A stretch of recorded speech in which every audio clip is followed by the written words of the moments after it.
Bro, it's gorgeous. It's just This is so gorgeous. gorgeous morning. How are you doing this morning?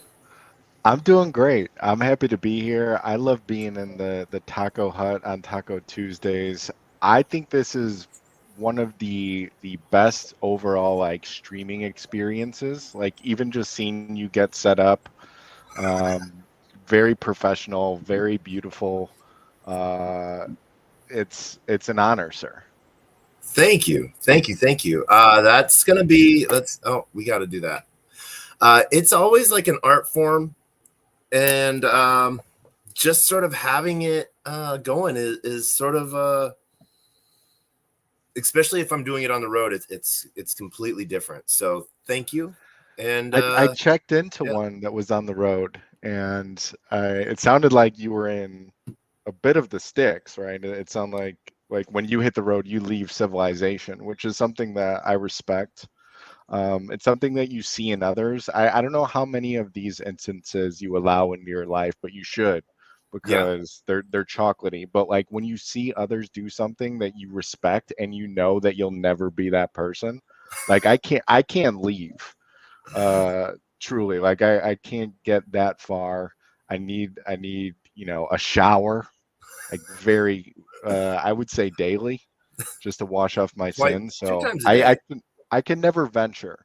But every time I see someone do it, I'm like, oh, you're the coolest person. Oh, am I gonna blow those?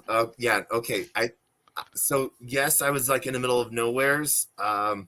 It was a short little piece. I made sure I got my showers in. You know, I am the same kind of person where, yeah, wash sins away, wash the dirt, like took the I need train. it. Yeah, took the train back and like walked 15 minutes, and it's just so humid in New York that I was like, oh yeah, nope. I just took a shower 4 hours ago after I got out of the ocean. I need to get into the shower again. Mhm. You know? Absolutely, yeah. I can't be too far. Yeah.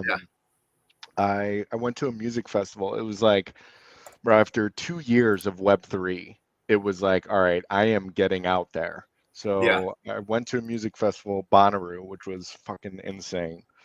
And we stayed probably like 45 minutes outside of the festival and just went to like the daily shows. And I mean, daily meaning until 3 a.m. But we were leaving and coming back. A bunch of people stay and they camp at the festivals, and Yeah. it was crazy being there at like 2 in the morning and just like stepping in everybody's piss and the lines. It's a music festival. It's wild, and then like knowing that a few years ago I was also like showering like right here, like right in this fucking piss. Sorry for swearing, but yeah, man, eye Oh man. opening. Yeah, no, it's yeah.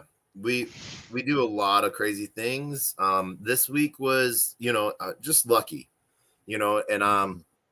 I'm that same way.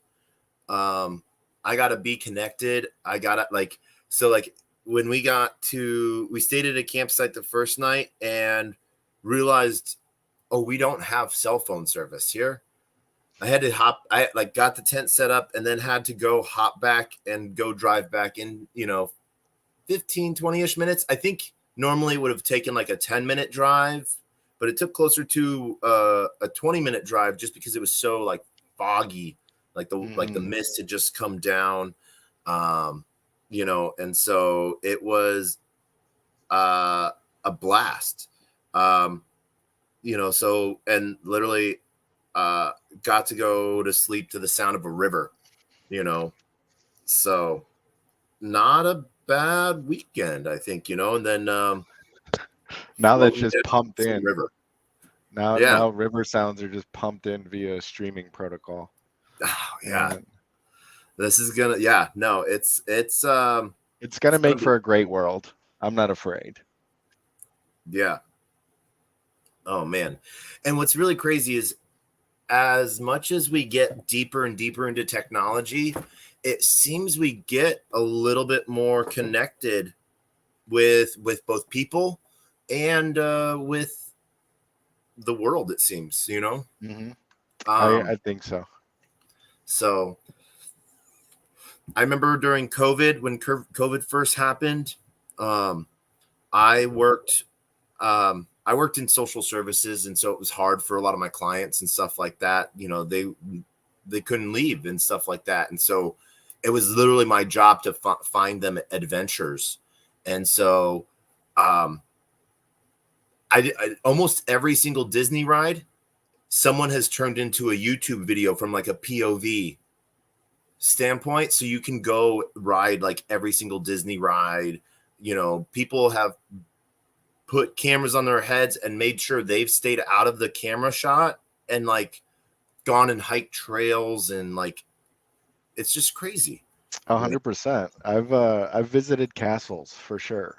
That was like one of the first things I did with the Oculus, which I got to tell you, like anybody who's interested in obviously the advancement of where we're headed, uh, has at least considered like okay, VR, like when mass VR. And I really do think it comes down to like the comfortability of it.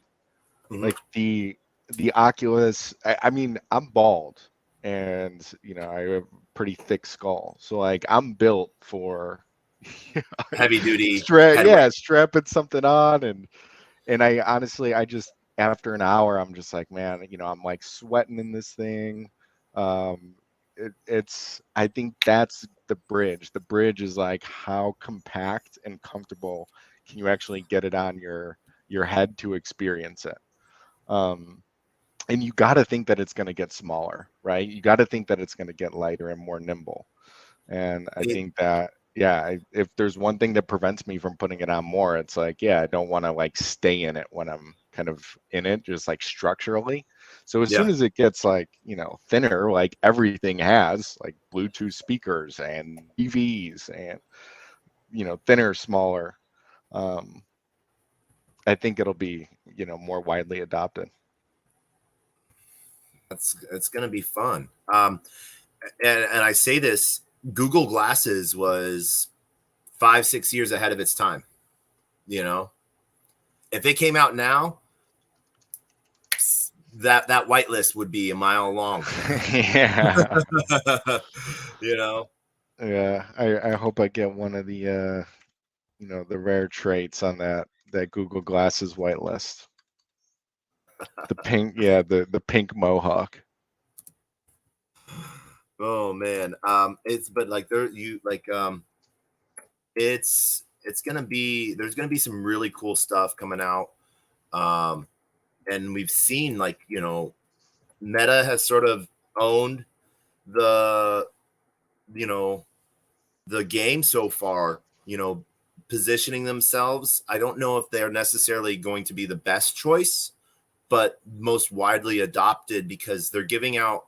Um, when I was at Web3 Expo last year in Vegas, there was a vet project that was giving like IRL support to vets that were in distress, retired vets that were in distress, suicide ideation, and they were like in home therapy type of stuff via Hmm.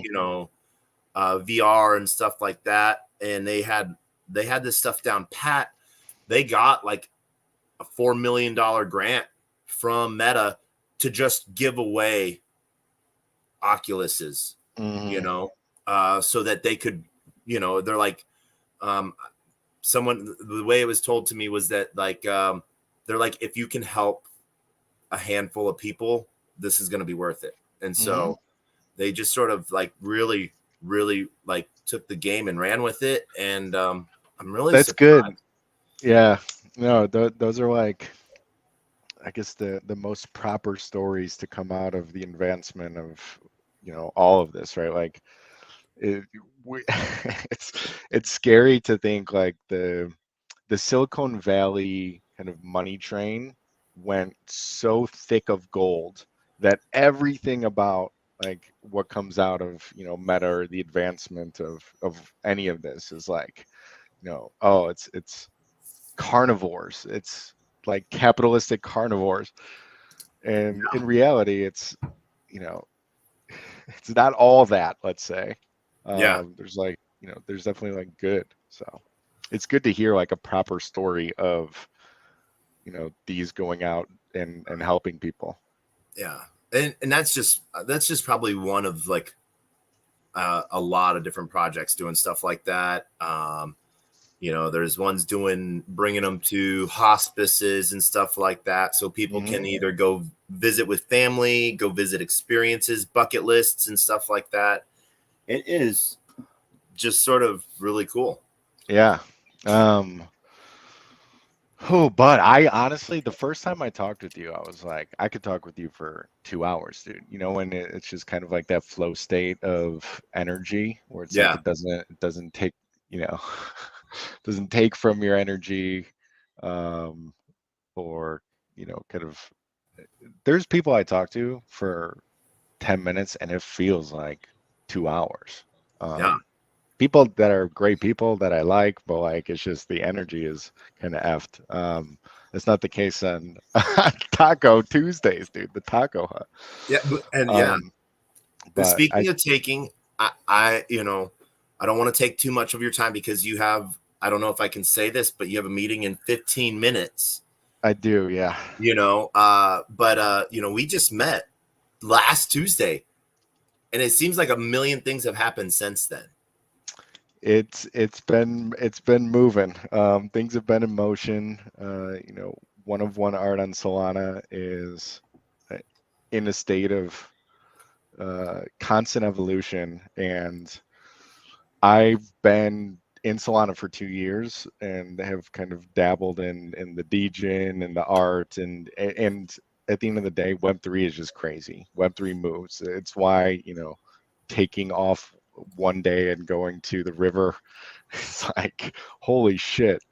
Um, because you do feel disconnected in such a short amount of time because of how quickly things move. So even since last Tuesday, the amount of progress that we've made and seen in Solana and in one of one art is it's beautiful. I think it's just going to keep on going that way. Yeah, Um, yeah, if you're that's the beauty of a very strong builder community within Solana is that if you're not moving, you're dying. And yeah, so, we've seen a new marketplace aggregator come out on Solana Malo. Um, and it's interesting to see, are they going to be kind of a hub that just aggregates auctions on various platforms? Interested to see how all of that shakes out. Fortunately, we're so busy with a lot of the uh, fun things we have on the horizon that I get to just like enjoy it, right? Like, um, seeing all the art on the timeline yesterday and playing with the new marketplace and knowing that we're building with Foster. I'm meeting daily with Reland, and really kind of pushing the metaverse envelope. Every week does feel like a month, man. So even since last Tuesday when we spoke, like the amount of kind of different lanes of that have been developed is it's hard to pack into to a minute to an hour, because yeah, yeah. we're constantly going. And so, you know, you talked with you're in three land. I love it how everyone sort of either says third land, 3D land. Bangers is doing amazing stuff there, and I've spent some time on this space, just like putting around, trying to slowly build a room with my horrible spatial awareness. But what was really cool, the very first thing I dropped in there was one of my toonies, Hmm. trips, Yeah. And all of a sudden I have a 3D model that I don't even have to build. And I'm like, oh, that was hidden in there. Mhm. That file was already built into that, you know? It's Um, beautiful. It's yeah, why I think that the people that have seen Solana and yeah. stayed till the bitter, I mean, Christmas Dropping from Day. 250 to $9 is, It's it's a just big drop. But as someone who went to Breakpoint last year, Friday. It's like, we're down. This ain't Breakpoint 2021, but positive things like we're making it back. Totally met with Google, yeah, and it's like, there's a bunch of kind of like T-Mobile exciting signed things on. on Friday, right? So Yeah. everybody's like, holy shit, Solana goes to 38. It's like, all right, maybe, we're on our way back to 50. And this is just like prices sentiment, let's be honest, Yeah. for, the people that are here. Yeah. And then it's like, what is this FTX? And then it's like, what? So then it's like Saturday, Sunday. It's like, wait, what? Mass? He's going to jail. Everything is done. And then I'm getting on flights home, and it's like, from Lisbon to the UK, and I get in at the UK. I'm looking at my phone, and it's like a red dart just going, Oh man, oh God. it was bad. Um, But at one, I guess the point is like the people that have stayed because of what's happening now, because they saw what is possible and only possible on Solana. yeah, Um, and experimenting with Freeland, building Foster, and knowing all of the cool things that we can do for composability, for creator monetization tooling. Like we've stayed on Solana for a reason, and yeah, I think I think we're kind of at a stronger concrete floor than we've ever been. yeah, The people that are here ain't going anywhere. yeah. No, I agree with you. So for those that are listening in, you want to talk about the composability of the monolithic. I it's a monolithic chain, you know, um, proof of history, proof of stake, um, and I've talked about the sequencing of events to where everyone is sort of all of the transactions are layered and then come together, and that heartbeat Hmm. of that proof of history sort of aligns all transactions and keeps everything secure. Do you want to talk about the composability real quick?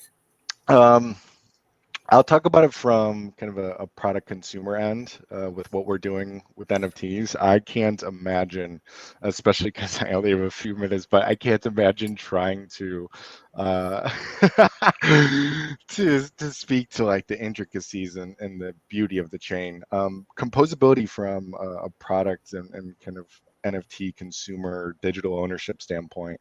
Um, is really in fact like why a lot of people have showed up for not only the investment but the um, bullish on the use case of the chains and what NFTs can do. So Foster Marketplace runs on the Solana blockchain. Anytime that you create a collection or mint an NFT, you are doing so on chain. And the beauty is your wallet can move to other Solana products in the ecosystem. So if you come onto Foster and you create an NFT of a painting, you can bring that into another platform. It could be a metaverse gallery, in this case, Threeland, and put that in your gallery. If you buy an NFT on Foster Marketplace, you can, go into Threeland and place it in your gallery.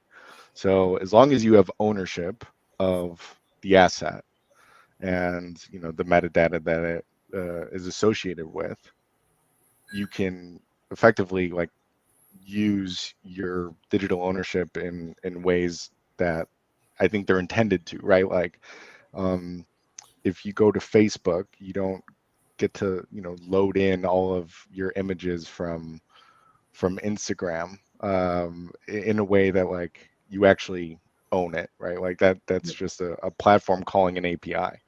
But with Solana and digital ownership, it's like your wallet is what you own, Yeah. and the assets in your wallet is what you own, and your ability to use them in multiple platforms for whatever the product allows for, I think is what's key, right? Like, if you wanted to, 2 years down the line, bring some of your assets onto a stock platform that like licenses it in this type of way, you could. Yeah. So the composability and the way that it'll evolve over time, I think, is like why a lot of people in the 2021 bull run started investing, right? Like the amount of money that poured into, um, you know, engine, with the idea that, oh, assets, skins in multiple games, Yeah. like reached the billions, uh, and here we are on Solana, like actually able to start seeing the early, movements of that. That's there's just cool stuff there. Um, because it brings it to another level. People talk about ownership all the time, owning assets and everything in between, but we rarely get to see how we get to use those assets. Mm-hmm. And I know we're running low on time. And so I know there was a piece where you wanted me to pull up 8 JPEGs, but I knew we'd probably run out of time after I got your message this morning. So I wanted to do at least one and stuff like that and walk someone Yeah. through. And so I'm just gonna set the groundwork real quick. I think I even, I was just so excited to speak with you. Half my show just left my head because hello, and welcome to another episode of TacoBytes, your daily bite of Degen, episode 334. We're talking with Plumpa from Foster Protocol, marketplace for digital creators and collectors. I cheated, and I actually visited the site last night and just made a profile. I was going to do it all live today, but I knew we were going to run out of time. And so I wanted to just sort of get some of the balls out of the way that I might have to do. And so you wanted us to do something today. You didn't say what. You said just have some JPEGs ready. And Yeah. so I'm only going to use one. I'm going to use my PFP JPEG because I've abused that JPEG and I have put it on so many different blockchains. It's not even funny. Yeah, Heck, let's do it. my face is even an NFT, Yeah. I got a Jet in 3. Yeah. And I think if you wanted to go through and mint your Yeah. first NFT on Foster, you could Yeah. go to to create single, and honestly, this is killing me that I have to jump, because you have no idea how much I live for this experience, specifically this experience that's happening now. Yeah. Because as a designer, I just like looking and at your mouse and the way that you're interacting with the platform. It's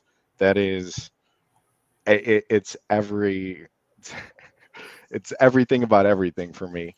Um, because we're constantly iterating and trying to make this, a good user experience. So I appreciate watching this. Um, as you're kind of moving through and minting your artwork, I just will say, like, you know, the ability to crop an image, the ability to select and deselect categories, the ability to kind of preview, your artwork as you're moving through these like 3 steps.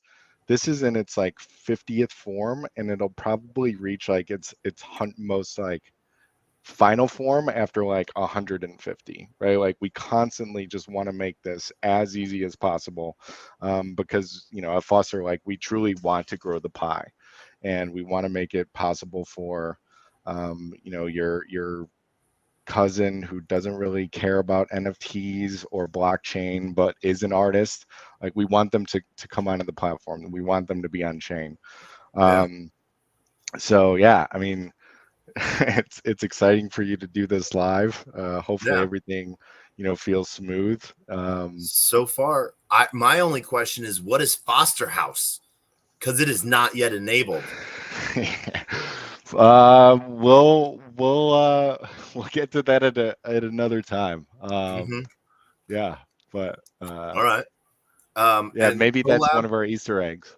collab, I'm assuming you'll be able to like have multiple wallets benefiting from a price, Yeah, it's one of our like hot checklist items. We think it's beneficial when artists collab and kind of work together to create an asset. We just again want to make sure we get it right. You know what I mean? Like we want it to be foolproof. Anything we design, we want it to feel like the right steps. Before we bring it into play. But here we go. We're watching it, Yeah. and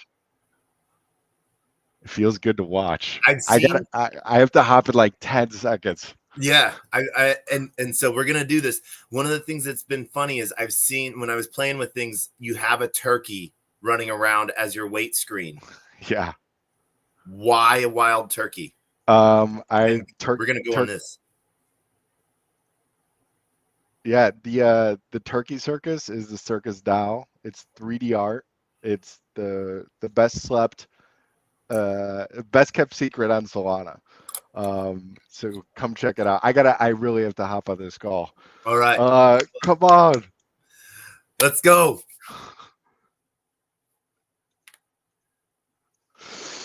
Did you sign Phantom? I signed. Oh I no. approved. Bro, I'm like walking into a call with Solana with like my tail in between my legs. All right, I have to hop onto this. Let's see. You're gonna run. Yeah. One last thing you want, dude. This is like an epic like bong bong bong bong bong bong bong loser. I do have to hop on this call though. I gotta go. I'm so sorry. You gotta go. Plumpa, thank you so much. We're gonna finish walking through this. We're gonna have fun. If we have to reset this and do it, who knows? Yeah, that would be amazing. Obviously. All right, but peace. Peace, Plumpa. Thank you for joining us. For those that don't know Plumpa, please give him a follow on Twitter. He is there. He is our co-speaker today. For those that are joining us via YouTube, Twitch, Telegram, LinkedIn, I want to thank you for joining us today. For those joining us via Twitter, a lot of cool stuff is happening in the Solana ecosystem. We sort of saw a lot of one art sort of pick up about, I want to say about 3 months ago is when it started to take center stage. It was sort of one of those sleepers that was happening. And so we feel that we might have done something wrong here. So we're going to fix this. We're going to prove this, and we're going to redo this real quick. And we're going to reset and give it a whole new thing just to make sure that it was us that was messing this up. And we're gonna see how quickly you can create something and publish something on Foster Marketplace. Because what's really cool is because there was a blockchain transaction, it's happened and it's probably going on in the background. We just can't see it because we're not there. But we're gonna do this one more time just to go see through here how quickly we can see this goes. And we are gonna make this happen. And we're gonna just mint. So we're gonna mint this. After wallet approval, your transaction will be finished about 3 seconds. We're hitting approve. Wild turkeys can see 3 times sharper than a hunter with 20/20 vision and nearly 8 times farther. All right. We approved. Boom. And that was it. So we actually get to tweet our mint. So there is that. So that is how quickly it can be done. I really hate the fact that he had to leave before he got to see it actually, how quickly it worked, because it was a smooth transaction. I think I had missed a sign in at some place, so it was waiting for something on my end. But yeah, no, that just really pushed out how quickly we can do this. So as always, we're sort of talking, we get to talk with different marketplaces, different places. I see Meta Rides joining us today. I see Happy and I see Jan. So welcome. If you guys have any questions about Foster, I can give what I can. Or this is your daily bite of Degen. Let's keep this conversation going for a little bit. We were going to be having a longer conversation with Plumpa, and we're going to work on having that happen again. But it's really interesting, like he was saying, how quickly things can change in a week. Tuesday was supposed to be a completely free day for him, and he'd already had like 4 meetings by today. So just sort of good to see the grind is always happening. And when the Solana Foundation calls, you answer. And so this is one of those things that makes me happy. We get to see new things. And so really good. We'll go into deeper pieces on this later on. And so, yeah, I like seeing this. What's really fun is there's some of the cool stuff going on in Solana. I think one of my funnest ones is Underdog protocol. So I think that's Underdog Dust. We'll find where that is later on and talk more about that. But that's one of the fun pieces where with the whole compression side of NFTs, able to send out 10,000 NFTs for the cost of 1 SOL. And we've had a pump in SOL. Right now it's around $26, I think.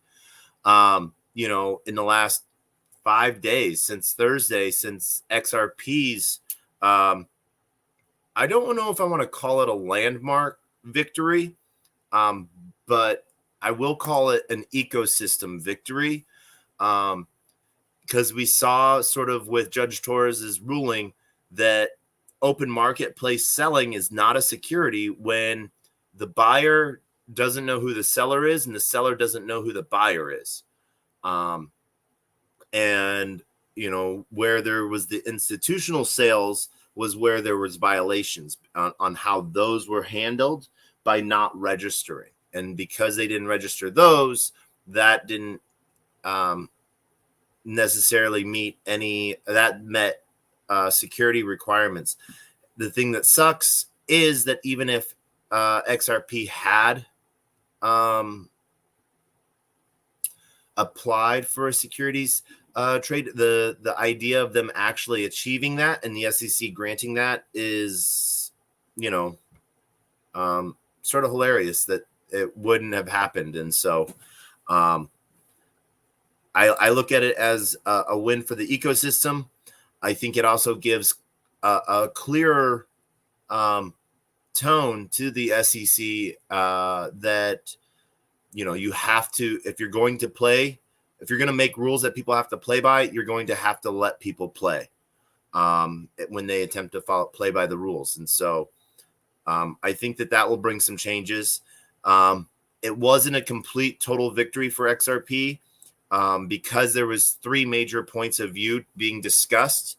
Both the institutional sales, the open sales, aiding and abetting from 2 of the founders. Oh my gosh, why am I forgetting their names off the top of my head? As well as personal sales from them. Luckily, personal sales, the aiding and abetting stuff was all, considered not a security, so they were not charged on that stuff. Where the dominoes did fall into place of violations was along the lines of the institutional sales. This brought into my head, well, what happens if a project decides to go big or go home on a marketplace and put a minimum orders out at certain prices, and so then you don't know who the buyer is, and so that would be like lot size sales at minimum ticket prices. I'm sure that is not the solution, but I always sort of try to find the solution in the weeds. And, that would be a way that a protocol could still garner large amounts of raises quickly, and, sort of get rid of the buddy system, I guess you could say, in a way. And the buddy system is not all bad. It's unfair at times, but you also have to realize that a lot of these projects need those connections, need these large VCs to come in with not only what they have financially, but the connections they have to get projects and protocols in the door in different ways. So really interesting, take on it. Really want to see how the rest of it lays out.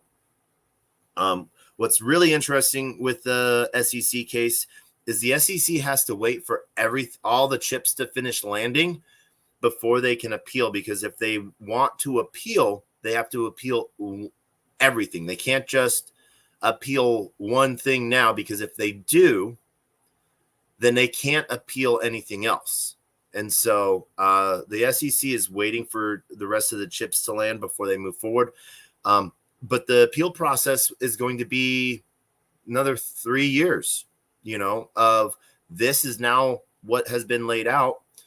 So for it to go to the next step to like the 10th Circuit Court of Appeals, it's going to be 3 years before anything changes. So it really finalizes marketplace, buys. And this is one of those things where I want to remind people, it comes to verbiage. We are not investors. If you do not have a Series 7, Series 6, or every other financial tool that to be a registered investor, it's like me calling myself an airplane pilot because I've flown a balsa wood airplane, and so that we know that that's not a case. It's like me calling myself a Google specialist, Google employee, because I've used Gmail. And so it's not to downgrade any person using an ecosystem, but it comes to verbiage. And what can happen is that verbiage, if it's not turned down by the protocol, by the project, and you're not corrected, it could actually stand in court that's saying like, hey, you called yourself an investor in a community, and the community, the project didn't correct someone.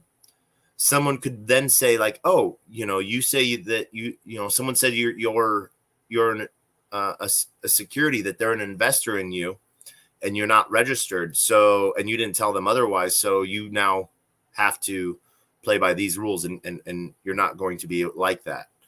I think that if there was a clear line for projects to list as securities, that was quick and easy,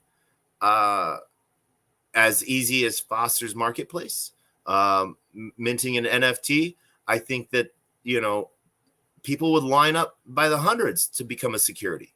But because it is a pay to play and buddy system, it really makes it unfair. And that's why I think a lot of people move into blockchain, is for that fair side of things. We're gonna send out some quick invites real quick. Let's see here. Meta Rides if that is Big H, if that is you, come on up. Meta Rides has been doing some amazing stuff with unstoppable domains lately. I have an idea of a big X, white car with a big black X design that I want to do. Come talk about meta rides, and let's see what's going on there. Let me reset the room real quick. Hello, and welcome to another episode of TacoBytes, your daily bite of Degen. Episode 334. We've been talking with Plumpa from Foster Marketplace, where it allows us to make basically turn anything into an NFT we want, whether it's music, video files, and everything in between. And so we wanted to talk more about what's coming up. I think I might just drop some alpha that I know. Man, just get ready for a circus. That's all I can say. That's all I want to. That's all I think I can say right now. Getting ready for a circus because something's coming. And are you ready for the circus? Simple, I see that you joined us on Twitter. GM. How are you? GM. I want to hear about the circus. I saw that you posted that there was like an open mint, and I was like, oh, it's got a space go. So I would love to hear about that. Just happy to be here and tapping into the daily Taco Bites, and yeah, man, I'm just grabbing it here. Yeah, no. So got to hang out. So I met Foster Marketplace last Tuesday during a Solana ecosystem call hosted by Super Team. And so a lot of the ecosystem projects that are building out for the one-of-one artists. And then like I went on a diatribe for a second about something. I don't remember exactly what it was. But Plumpa was like, I like you. And I was like, I like you. Let's hop on a call. And he's like, give me 5 minutes. And then we talked for like 45 minutes. And he's like, next Tuesday, let's do this. And, we were going to walk through and we were going to launch a little bit of a collection. And I think I'm going to do that just for the heck of it. But there is a circus coming up, a 3D circus. And so really sort of working on that timeline piece of what we have going on there. So there's some cool stuff that's building out within the Solana ecosystem that it's really moving. What's the word I want to say? Really moving forward an individual platform so that artists get seen and artists, can create, because it's really easy for people to create, but it's really hard to walk people through that process. And we've talked about this so much of having to either make it, there's two ways of looking at it. Making it so simple that anyone can do it, and also making it so technical that no one cares how it works, only that it does. So, yeah. But, yeah, Awesome. I know we've talked a little bit, and I don't think I've ever painted you into a corner. Do you own any soul? So actually, one of my my office mates, he was really gung ho on Soul. He just loves like the ecosystem and everything there. So I actually bought a bit, probably like I would say probably under a year ago. But I haven't really known too much about the ecosystem. He's more of like a gaming guy and designer. Yeah. And so he really loves what Solana's got going on and Soul and whatnot. But me personally, I don't really know too much about the ecosystem. I know that you're involved in it, and it's crazy, man, because there's so many different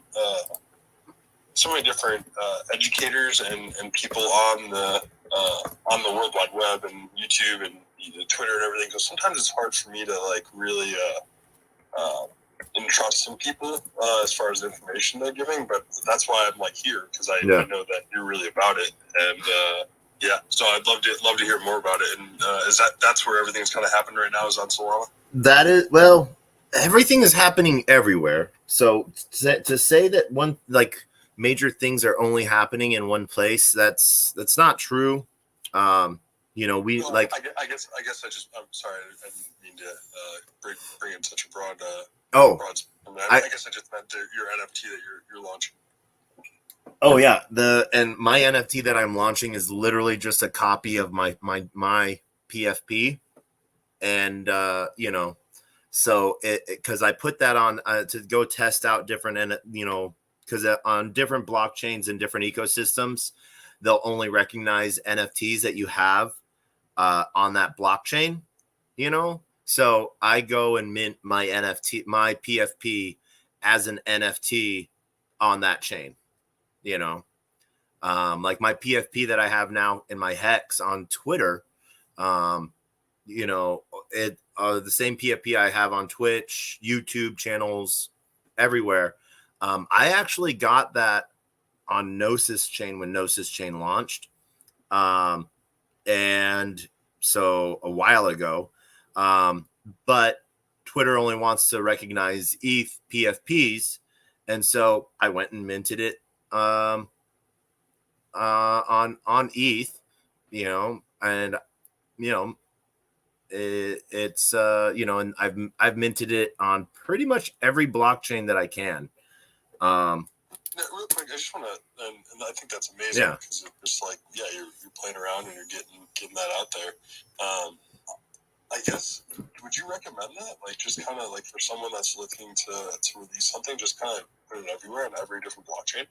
I would, for the simple fact that, especially if it's a brand image, and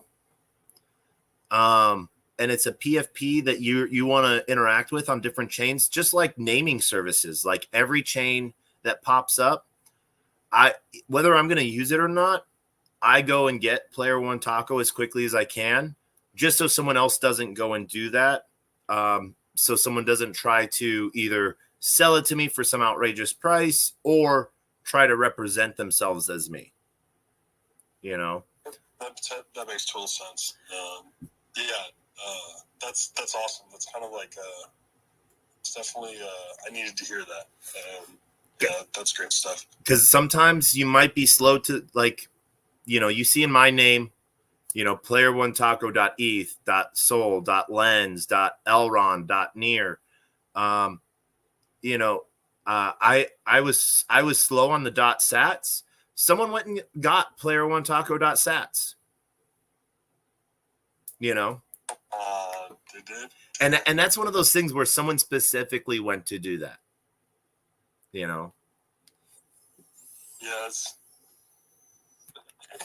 Man, it's a lot of interesting characters, definitely from the Twitter world and definitely internet world. So it's gotta protect yourself. And I guess I'm just really inspired because I definitely have a project that I've been holding on to for a bit, and it's NFT.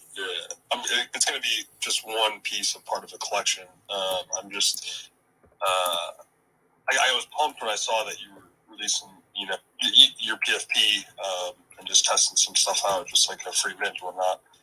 So I'll definitely tap in and get that mint. But I guess just the answer for me was just put it everywhere. Yeah, especially I'm chain agnostic. You'll see me in a heck ton of Polkadot and Solana and EVM stuff, because it's really easy to walk people and onboard people into it. And so I was gonna, you're on your phone right now. Do you have your Phantom wallet on your phone? Yeah. Yes. All right. So this is what we're going to do. All right. We're going to create a collection real quick. and we are boop boop. We're gonna give you an NFT. We're gonna mint some NFTs, and we are going to, let's see here. We're gonna make this PFP a glitch, even though this isn't, and we're gonna make it dark art. We're just gonna categorize the heck out of it so we can. No, we don't want glitch. Generative. Oh no, drawing and animation. Next step. Let's see here. All right.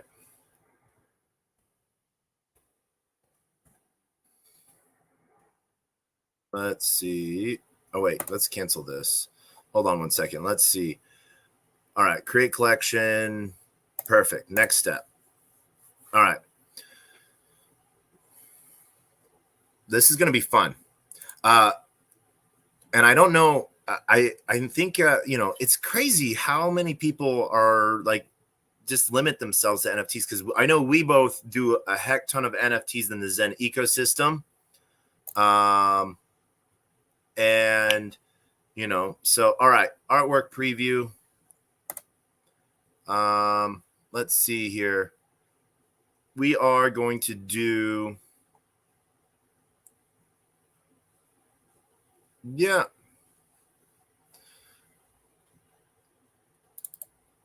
We're going to do this.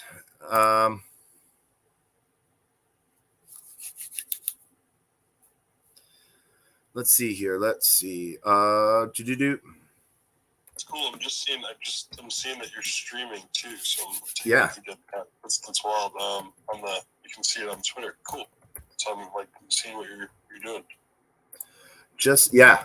This is one of those things where we get to have so many, so I'm broadcasting this to 2 YouTube channels, Twitter, LinkedIn. Shout out to all of those people that are watching on those platforms, Twitch, a Telegram channel, and Xenon. So on chain on Lens protocol, we're talking about Solana on Lens, which Palumpa actually has on his whiteboard to get work on video compression next, for pushing video through on chain. So that's awesome. It's pretty great that you're streaming in all those different places. I guess I'm just trying to wrap my head around like how to do that, but that might be for another conversation. Yeah.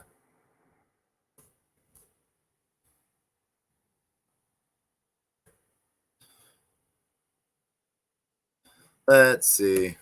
All right. So does this guy have a name? This guy? So I got him a long time ago. Sometimes I want to call him just Good Luck Chuck.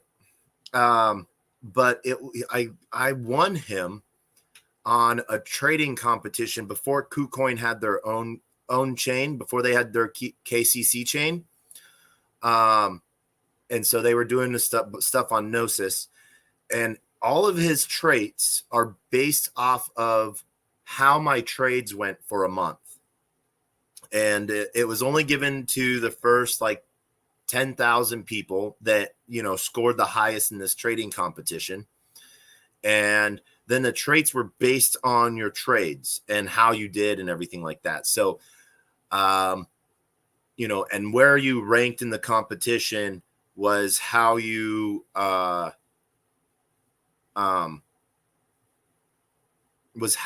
it turned out, so it was sort of cool. There was a lot of variables in place. One of the only things that I've been able to find out on the traits, what the traits meant, were the eyes. That one eye represented how you ended up. So I ended up in the green. And then with the blue eye was the fact that I traded, I was sideways in a lot of my trades. So not huge gains, not huge losses. And I was doing so many micro trades and stuff like that. So this was a while. And then I just really don't understand how, where the wrapped up head. So I didn't get totally wrecked. I ended up in the green. I ended up good, and you got to remember, this was 4 years ago. So there wasn't a lot to pick from, and it was hard. Yeah, and the good luck. So I guess a little bit of love was given. You know, I guess I picked some random winners, and yeah. That's super awesome. I love that that happened. Yeah. That I'm hearing the story about it, because I was always wondering. I'm like, what's the background? Because it's like there's definitely something going on with that PFP, and I'm like, yeah. I had to be more of a story behind it. Love it. Yeah. So let's see here. So one, it's really simple of uploading, creating your name. Let's see. All right. Mint collection. All right. Let's see how, let's file uploaded. Mint collection. All right. See, this was one of the things I didn't see if, all right. Receive unknown. All right. On the collections page. So now we have a collections page. Oh man, let's see what we got going on.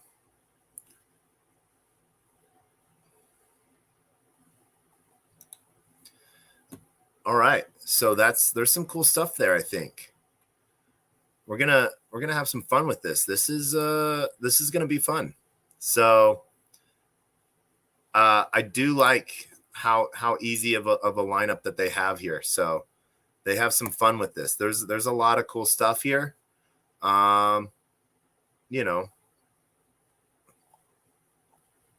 It's sort of fun. Let's share this on Twitter, and see what this is fun. I love the integration stuff that people make, especially with pre-filled tweets and stuff. Just makes it a lot easier for side views of how easy it is to make something, and it's sort of interesting. So what we're gonna do is we're gonna go look at this from a different screen so we can sort of see what a user might see. Let's see here. I don't know. One of the things that we wanted to really go through was let's see here. Showcase how easy it is on mobile. So since you're on mobile, what does that look like from your side of things? I'm taking a peek right now at where you're at. Let me pull that up. So it's just what's the link? It is it was just posted on my profile piece, so I will tag you in it.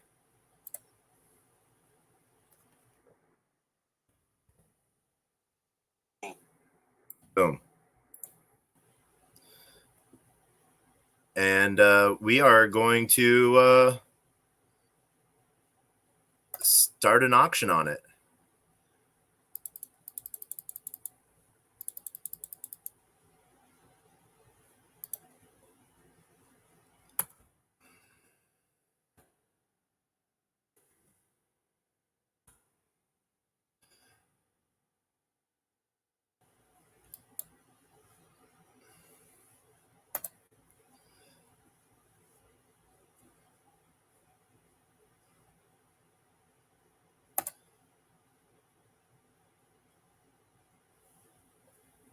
There we go.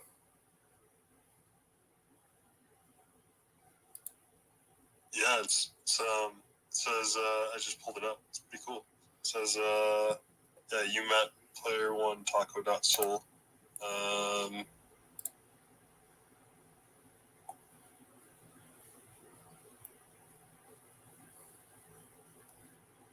There we go.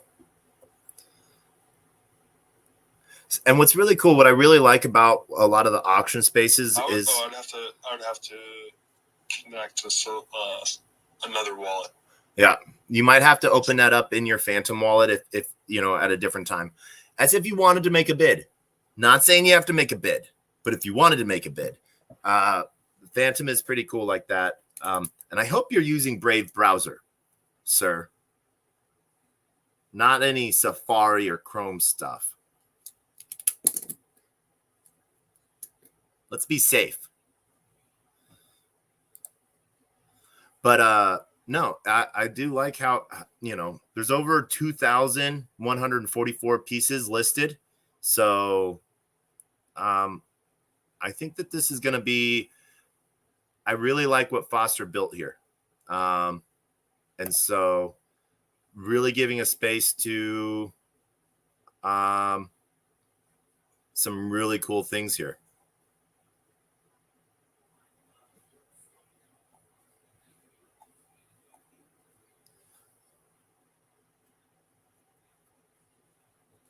But this is going to be a fun day. So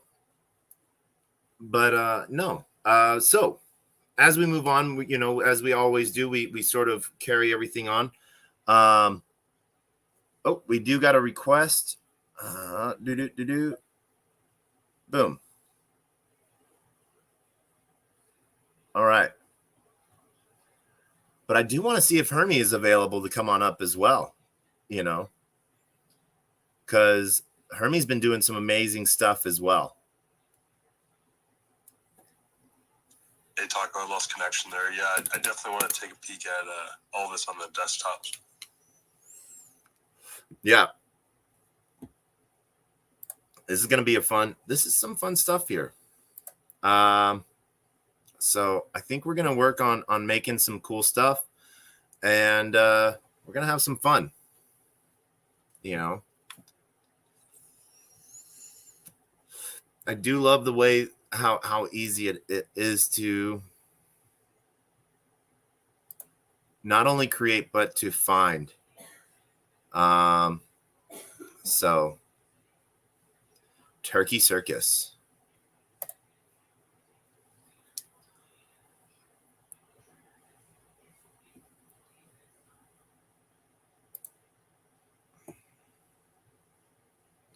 But no, this is going to be fun. So how have you been, Simple? I've been good. Just kind of getting the morning going.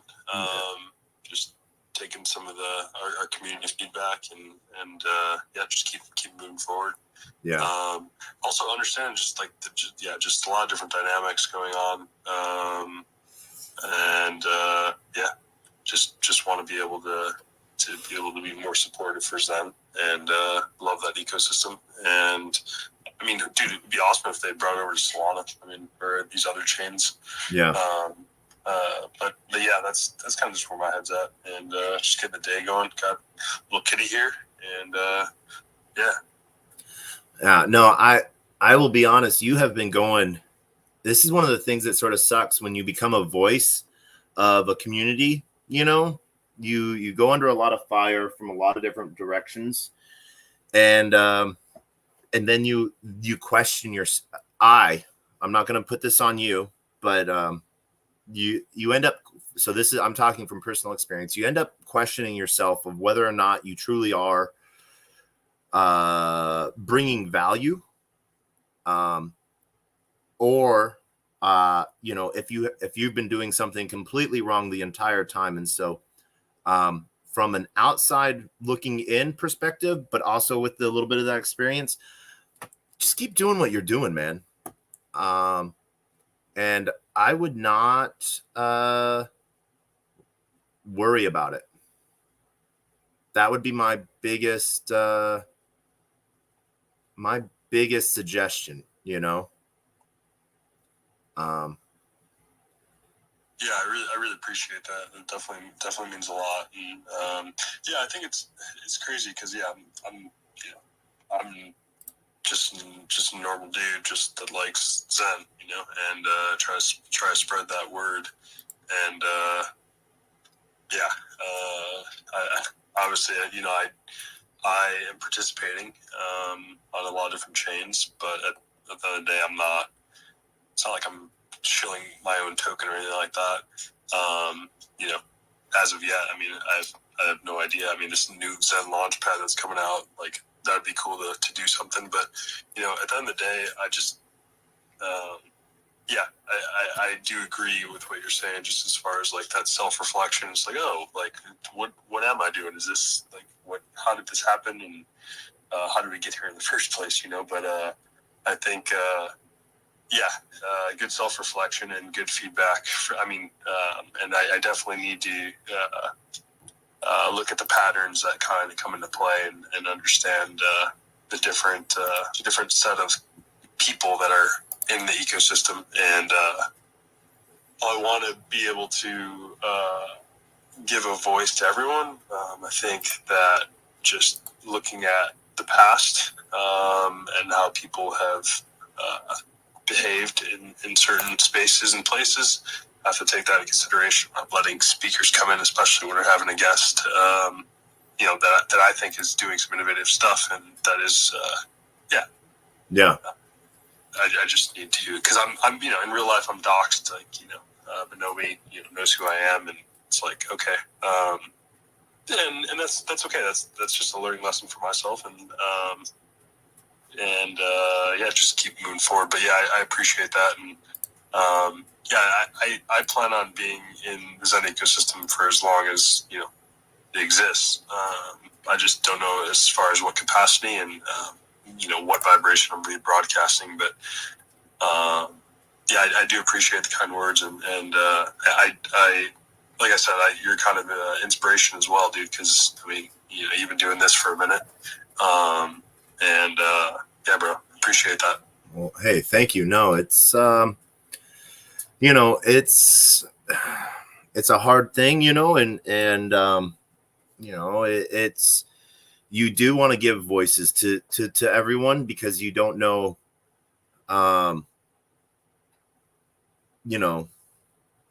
you don't want to censor, because we don't feel like it's our place to do that. You hope that, but at the same time, we got to create a space and that is, TG Zen said it really good, and how we used to be, to where we are now. And I just I think that it's, we used to onboard people into Zen like crazy and and now it's just, fighting over who has the biggest bag. And that is not inviting to new people, so it's not a really, I don't think it's a very good way to, I think sometimes we have to go back to our roots,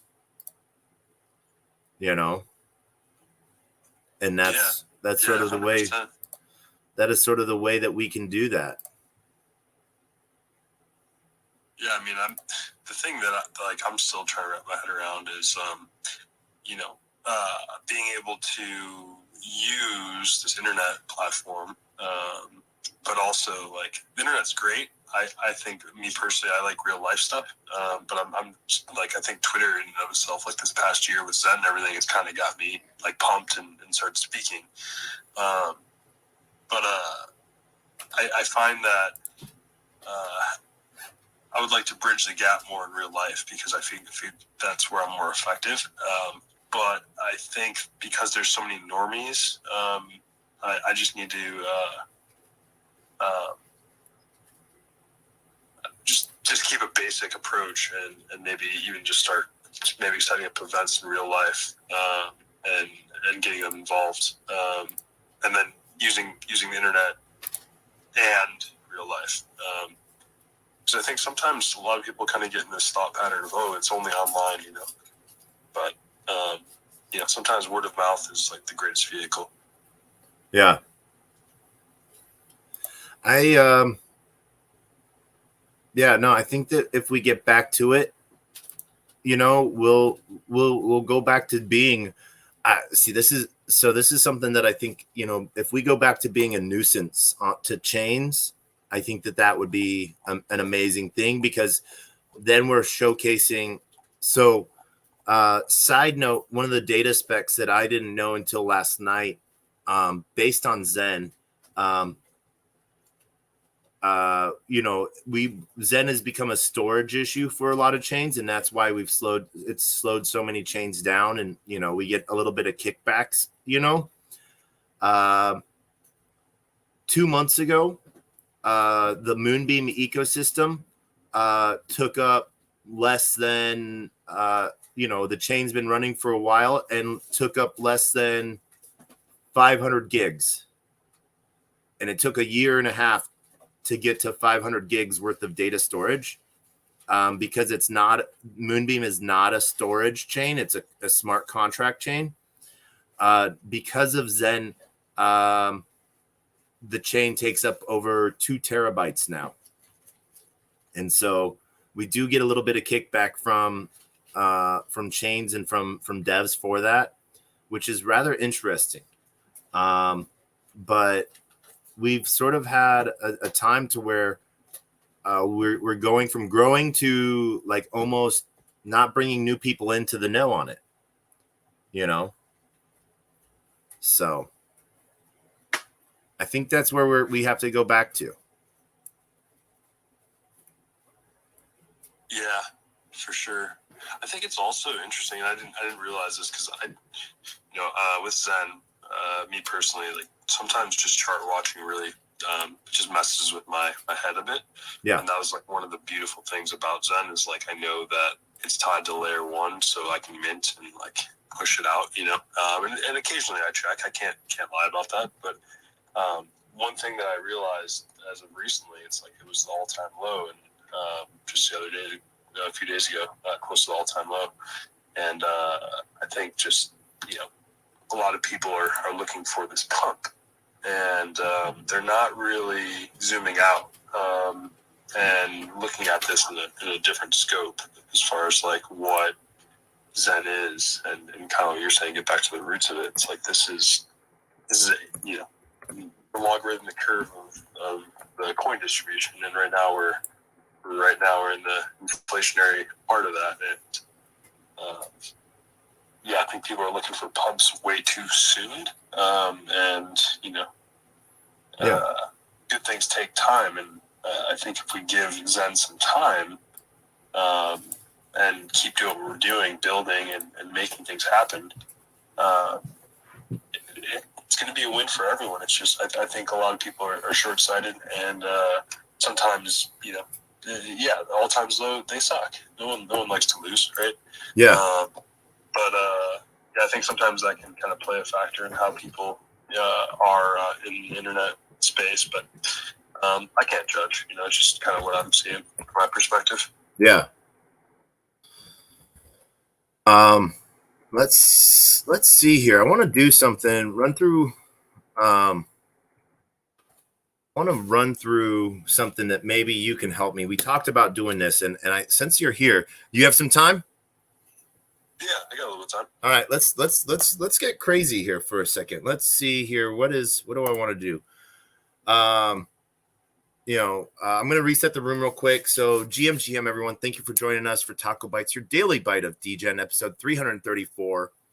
We spent the first part of the morning talking about Foster Protocol on Solana, and walked through doing both a collection mint and a single mint as well, and how quickly you can create and upload art, and how quickly you can price it out for sale. And so and the community that's being built by Foster, I'm going to go out on a limb and guess that Foster Protocol sort of got their name because they wanted to foster growth, foster a community. That's going to be my assumption here. And we had Plumpa on with us, talking about that, and the ins and outs of the Solana ecosystem from a creator standpoint.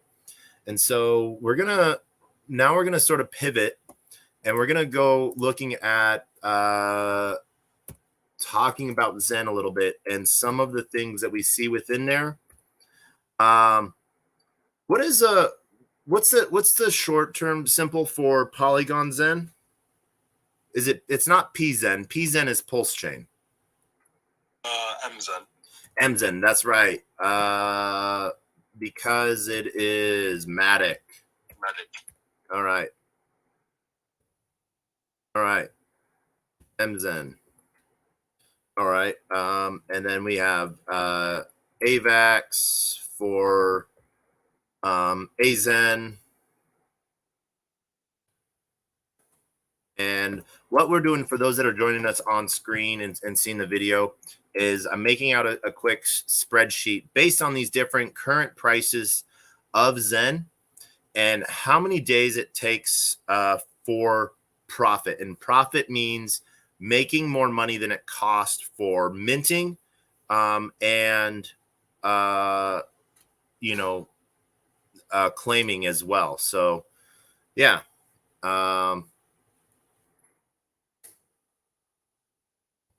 All right, that's a good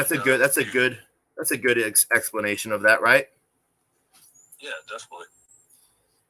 The kitty thinks so too. All right. And what POW is, that is POW Zen. Moonbeam.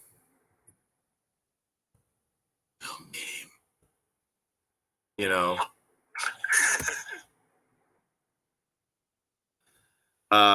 Let's see, Evmos.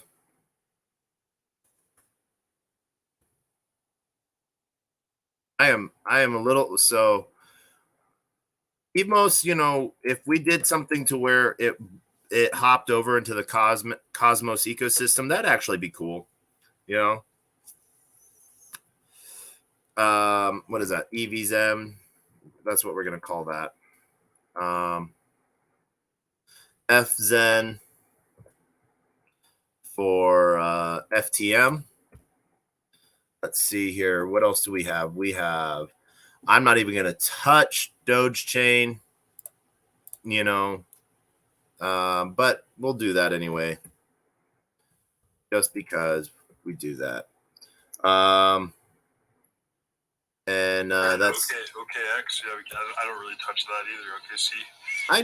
I do. Doge Chain is the only one that I have not minted on. And just so everyone knows, it is the EVM version of Doge Chain. I had to stop someone because someone was giving advice to go mint on Doge Chain, and I was like, no, that's not right. And we're not going to touch DevNet or anything like that. And so let's 1 day mint, right? What is that? 1 day mint.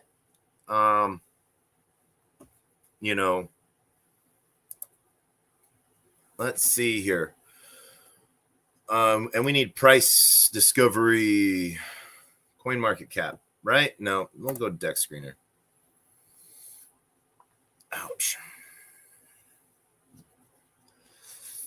And a lot of the stuff that you can find too, if you're looking for some of those contract addresses and stuff, Zen.pub is a good place for that. Zen.pub is a good. I do like Zen.pub. What you're doing is finding out when it's profitable, that's huge too, and that is not available there. Yeah. And the reason why I don't think is just because the simple fact that it changes so much based on how much is launching. But hey, we've gone up from we dropped to 0 today, so that's sort of good.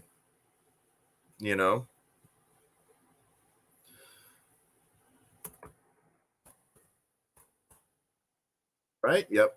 1, 2, 08. So we're building out. All right, price. Let's see here.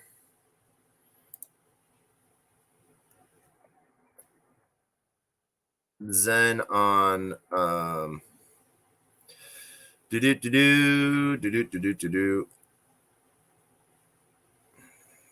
Yeah, we've had a 30% boost in price in the last 24 hours.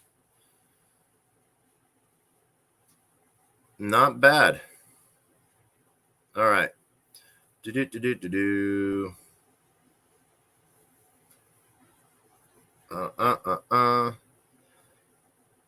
Where else do I want to go? All right. Oh man. So here's a question then for you. Have you done, how many of the other protocols have you done? How many of the meme coins or whatever have you done? So I've done Phoenix. I've done Okay. BBZ. I've done Zenlon Mars. And then I got out of that. But that's pretty much where I'm at. And I know there's a Zen Dodge. I haven't tapped into that. But yeah, those are the protocols that I've done. Okay. Not a whole lot of not as many. You know, I feel that burning Zen, I don't want to.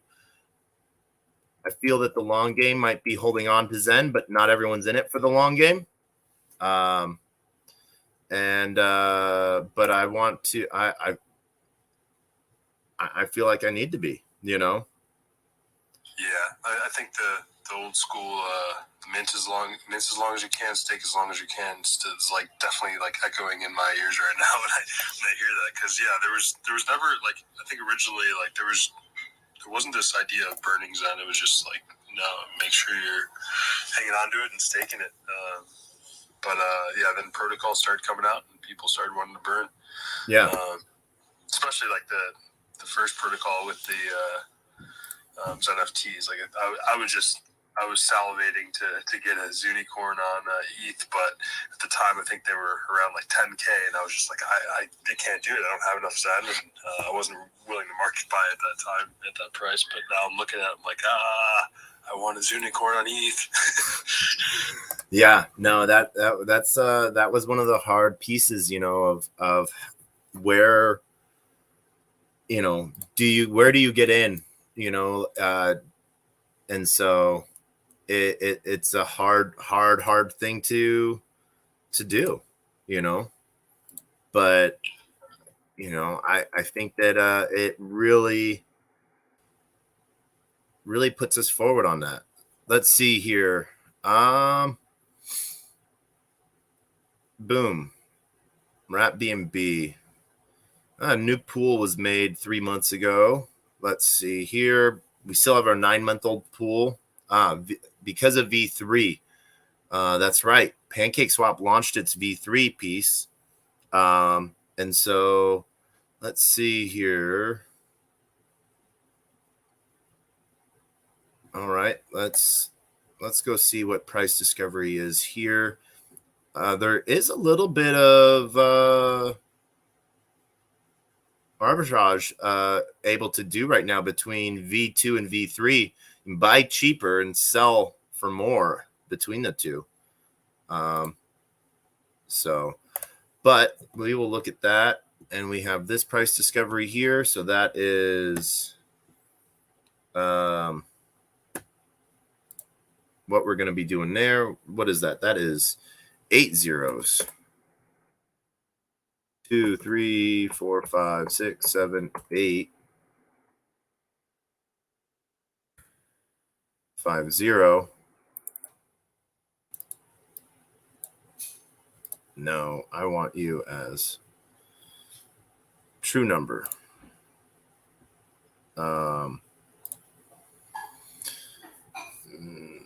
Man. All right. Oh.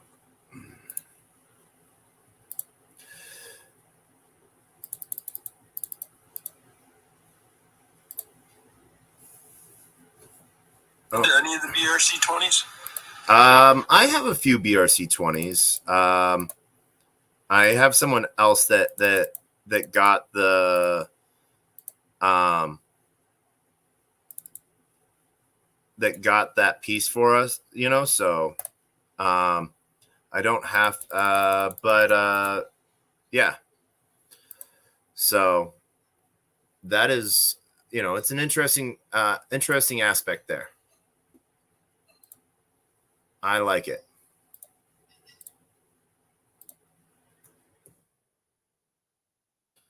All right, pancake swap. Where is our polygon?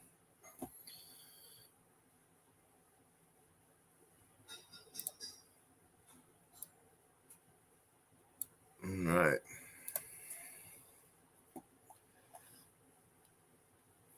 Polygon. Let's see. V3 9 months ago.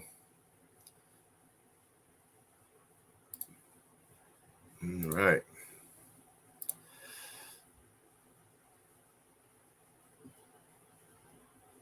This has been a fun ride on this so far. So really excited to sort of see. We've had some awesome, you know, we'll see a lot of stuff coming out, you know. You know, I think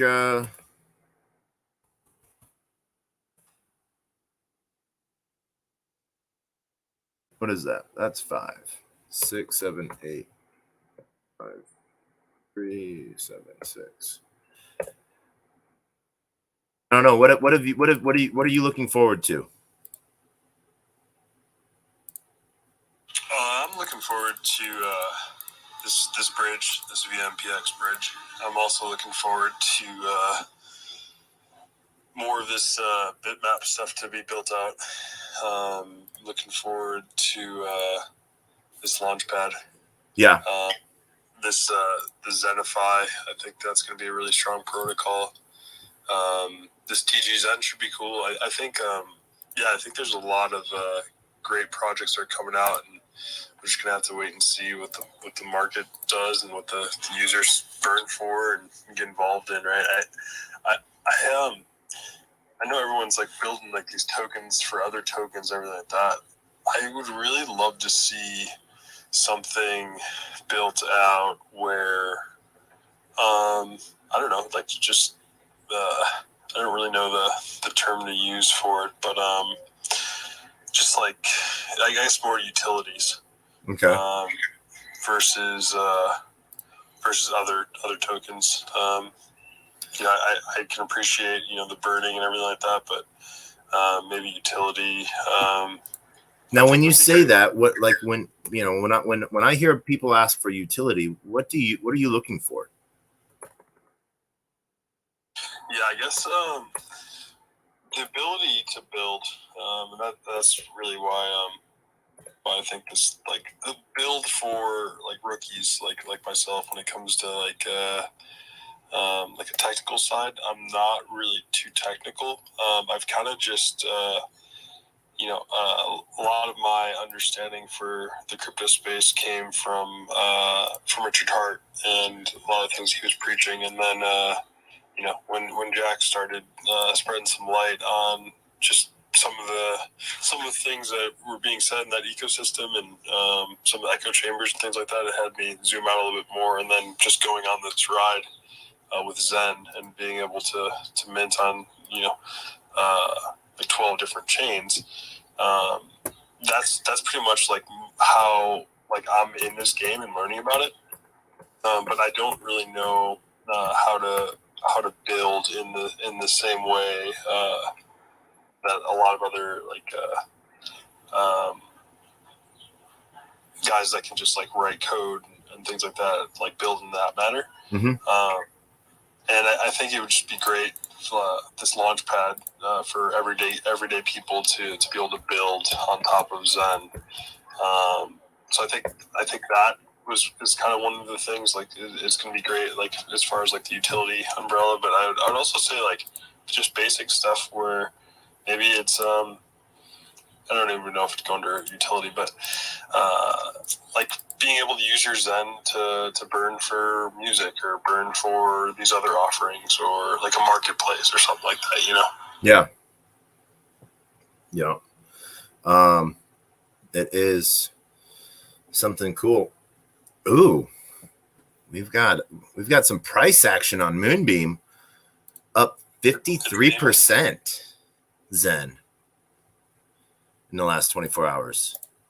Woohoo! Maybe I shouldn't have burnt all of my Moonbeam Zen for Moonbeam DB Zen. No, did I do that? I don't know. Maybe not. I don't know. All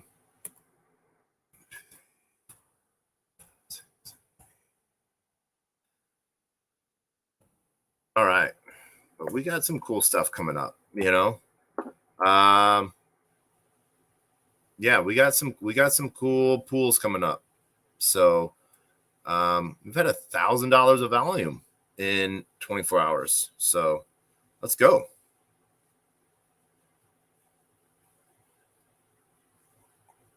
I am happy with that. That makes me happy.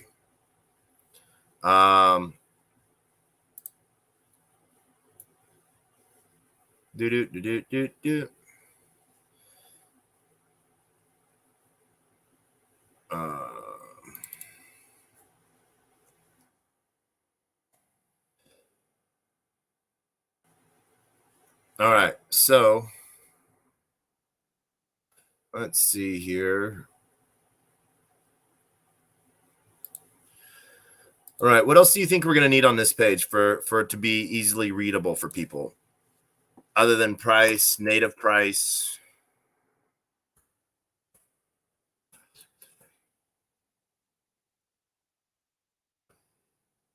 Simple. Price, native price. What else would be good to see? Daily percentage change, maybe. I don't know if that might be a little rough. Yeah. Yeah, I don't know. So we're just making a static page right now. So I'm not adding any. So someone can go and we'll make a formula. But you know, I think I think the worst the worst we're gonna have to look at is I'm just gonna be going off of Gwei prices right now. So maybe Gwei that'll hold some sway. So people can understand that that's what the Gwei is at. That's what the cost is. And maybe they can pull from there what that might really look like for them. So, oh man, we're almost done on prices.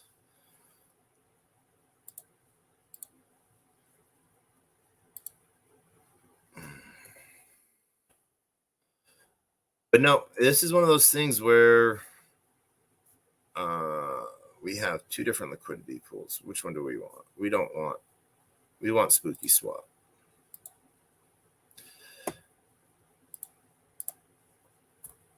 If we could get more liquidity on some of these other chains, I think there would be a lot more interest in it.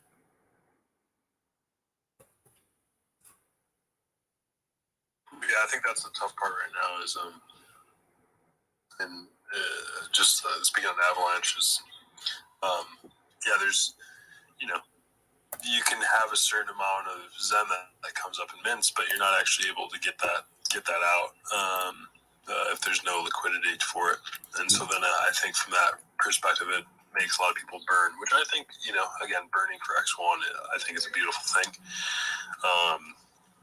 But again, kind of back to what we were talking about before, X1 wasn't really something that was the intention.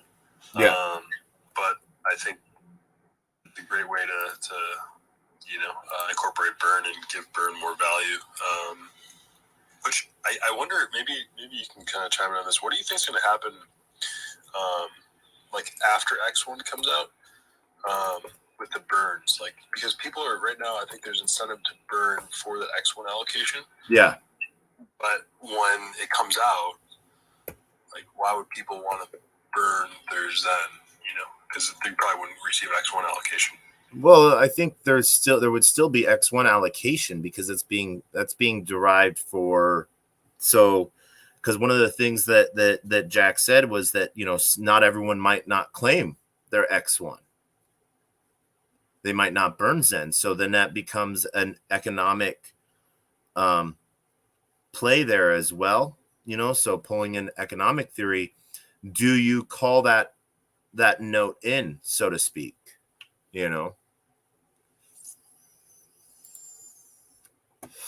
and so, because it's not going to be, the allocation isn't going to just be for those that, let's say for some there's I don't remember what the current number is of the allocation, I think 1/3, but it's not going to be like only those who show up and burn will get that share of the allocation, Yeah,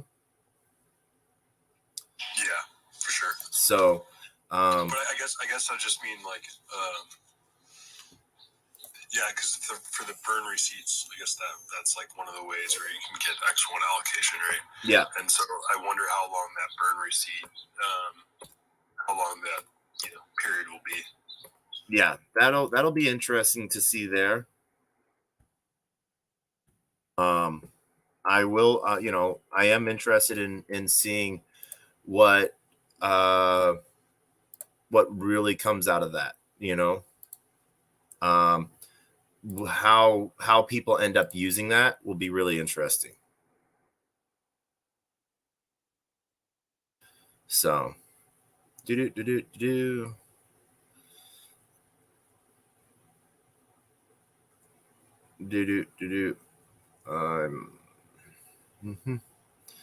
So what I do wish we could do, which would make it, I think, healthier. I wish we could combine different chain LP pools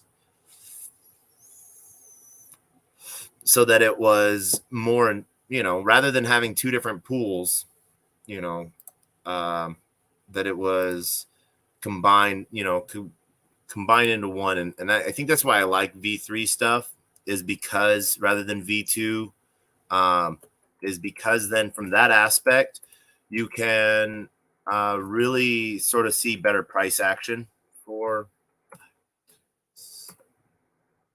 2, 3, 5, 2. All right. There we go. We got some price action there.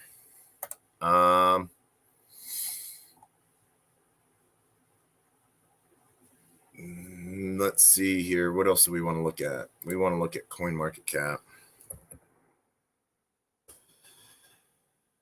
And we can start filling these in.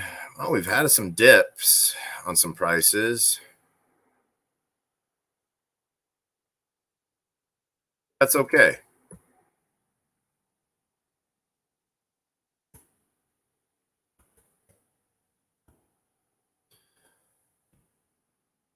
Did you get in on the XRP bull run a little bit? No, my family members did though. They've been DCAing for a while, but yeah, I'm really excited with that. I mean, I was kind of tapping on what you were saying earlier, just about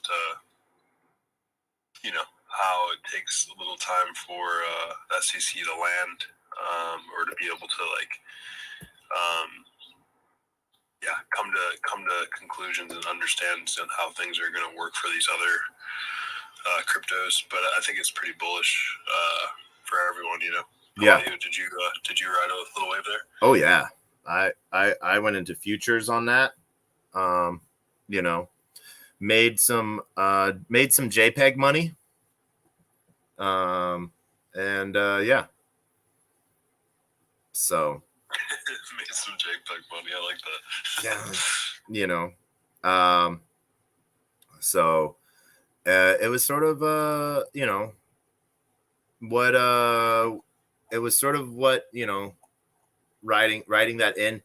And what's hilarious is I was in the middle of nowhere when that happened. So it, like, for one of the days to be away from a computer, that was a bad day in a way, if we want. But then I also think of it in the same fashion that if I hadn't been away from my computer, this is what I'm telling myself. If I hadn't been away from my computer, prices wouldn't have gone up because I was watching them too closely.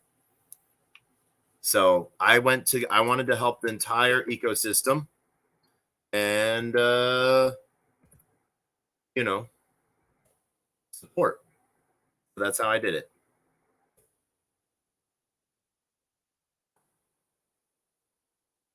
Funny how those things work, right? Yeah. Just like when it's like that. I know there's.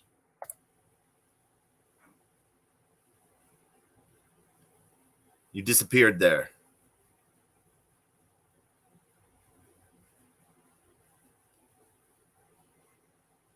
Simple.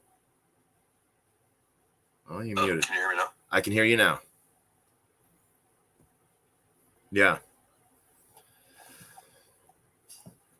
So yeah, no, it's interesting on how that came about. And bad connection piece. So as he resets, I'm gonna reset the room. Hello, and welcome to another episode of TacoBytes, your daily bite of Degen. We have we started our space off with Solana ecosystem, marketplace Foster, and we had Plumpa, and we sort of got to showcase how easy it was to create a NFT collection, how easy it was to make one-of-one art, because that's sort of what Foster is really about. And showcasing some of those pieces there. What really was really cool to see was how you could sort of feel the love from Plumpa of having a not just 2D art, but 3D art. And we talked a little bit about Threeland. For those that don't know, Threeland is a metaverse that you can go and make. You get your own room, you can go explore, but you can go and insert any of your NFTs as 3D images within your space. And so what's really cool is you can then create things for sale, or you can buy other things that you see. Like if someone went and made a couch and you really like that couch, you can buy a copy of it right then and there and put that in your 3D metaverse. Foster has a really cool thing coming up with a circus in Threeland. So would love for people to be ready for that. There's some really cool stuff coming out. So just be ready for that. And it's going to be amazing. And then we've sort of moved over a little bit and we're talking about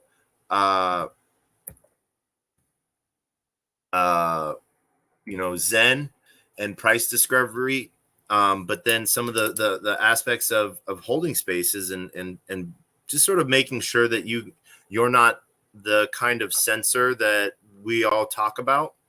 And one of the little things that I'm doing right now because it hasn't been done in a long time, is days to mint to be in profit. And when I say to be in profit, that's based off of the cost of Gwei versus because you're only paying gas fees to mint, how many days you have to mint to be in profit, to cover that cost. Because anything over that, you're then looking at some really cool stuff. So that is where we are at right now. We are just filling in some of the blanks on that. And then we're going to showcase what that means for everyday users. Where are we at? Where's the current price? 24 cents. And so, if you have any questions, please feel free to come on up, ask them, or join us up on video, up on the Jumbotron, as we are going out to a few different spaces right now to get this out there. We're on 2 YouTube channels, Twitch, Telegram, Xenon, LinkedIn, and Twitter.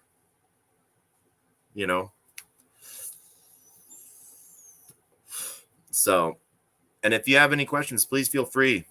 Put in that request.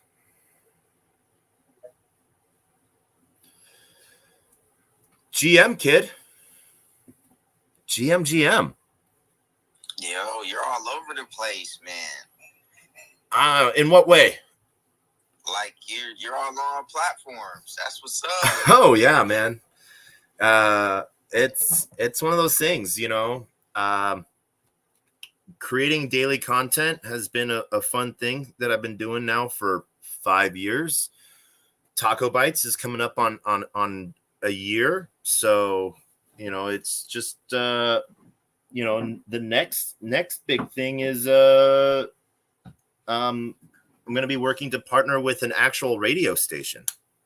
So, dude, crypto radio is like something that everybody knows, like what's his name on TV, Jim Cramer, and stuff like that. But crypto radio, and there's even people like Dave Ramsey, but there's no people in my mind come up when it's like crypto radio. Radio is dead, but it's not though. Man. It's not. It's not. You're right. It's not. People people think it is, and I'm putting myself into this category, but it is still a huge powerhouse. One of my friends, and I'm gonna butcher his last name before I remember how to say it right. I call him, his name is Sal. Sal D. I always want to say DiGiorno, but it's not. It's oh my gosh, Sal. So he used to run VFriends Radio, and so talking about what's going on in VFriends ecosystem and everything, and his show was syndicated to where it was going up to satellite, and there was like a handful of radio stations that picked it up and played it. And so not only was he hosting Twitter Space, but in that Twitter Space, it was broadcasted live to radio and a bunch of other platforms. But people could either come up on stage to talk or call an 800 number.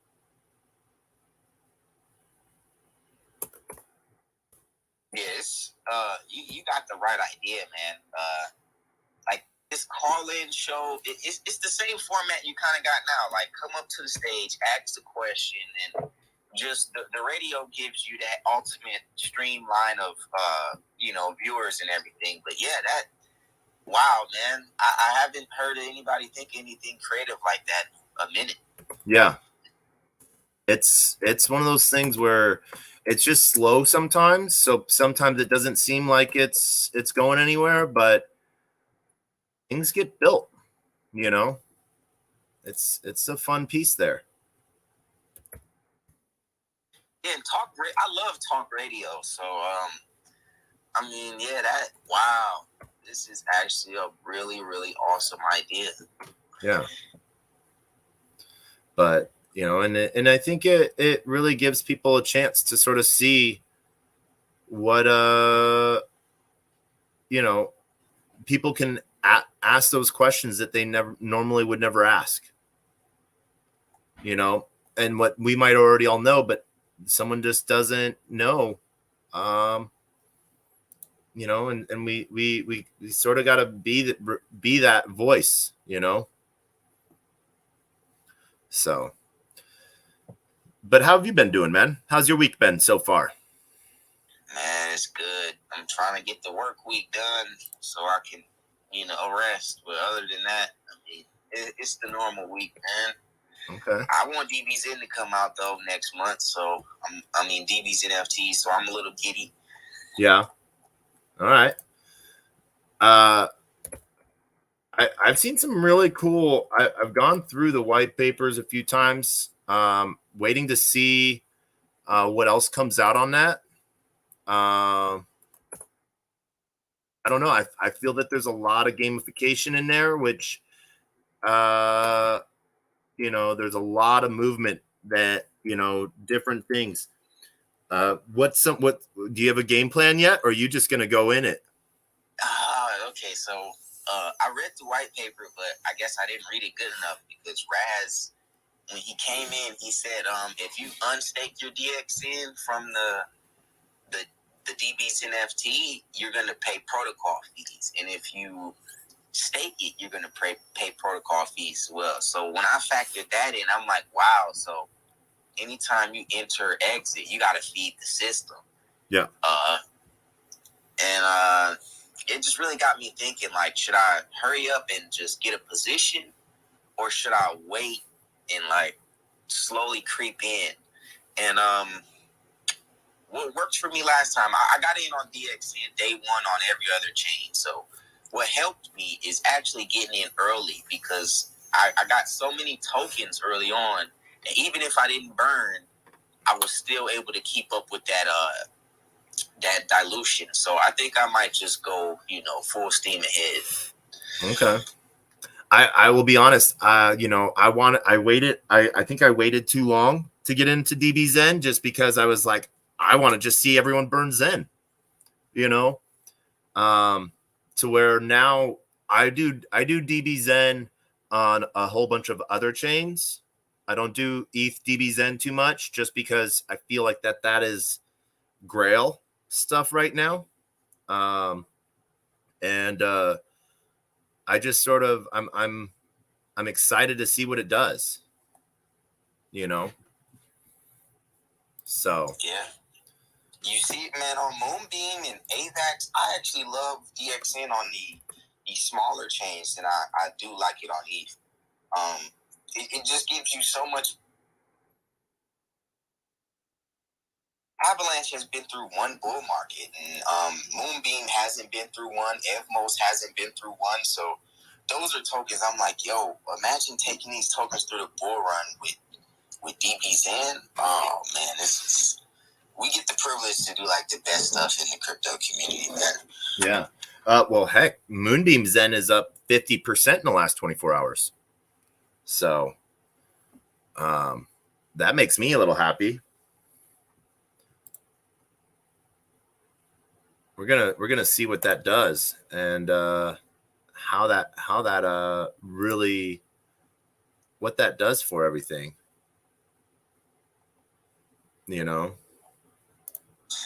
So you had a question for Bonobi when he was when we were in that Sunday space.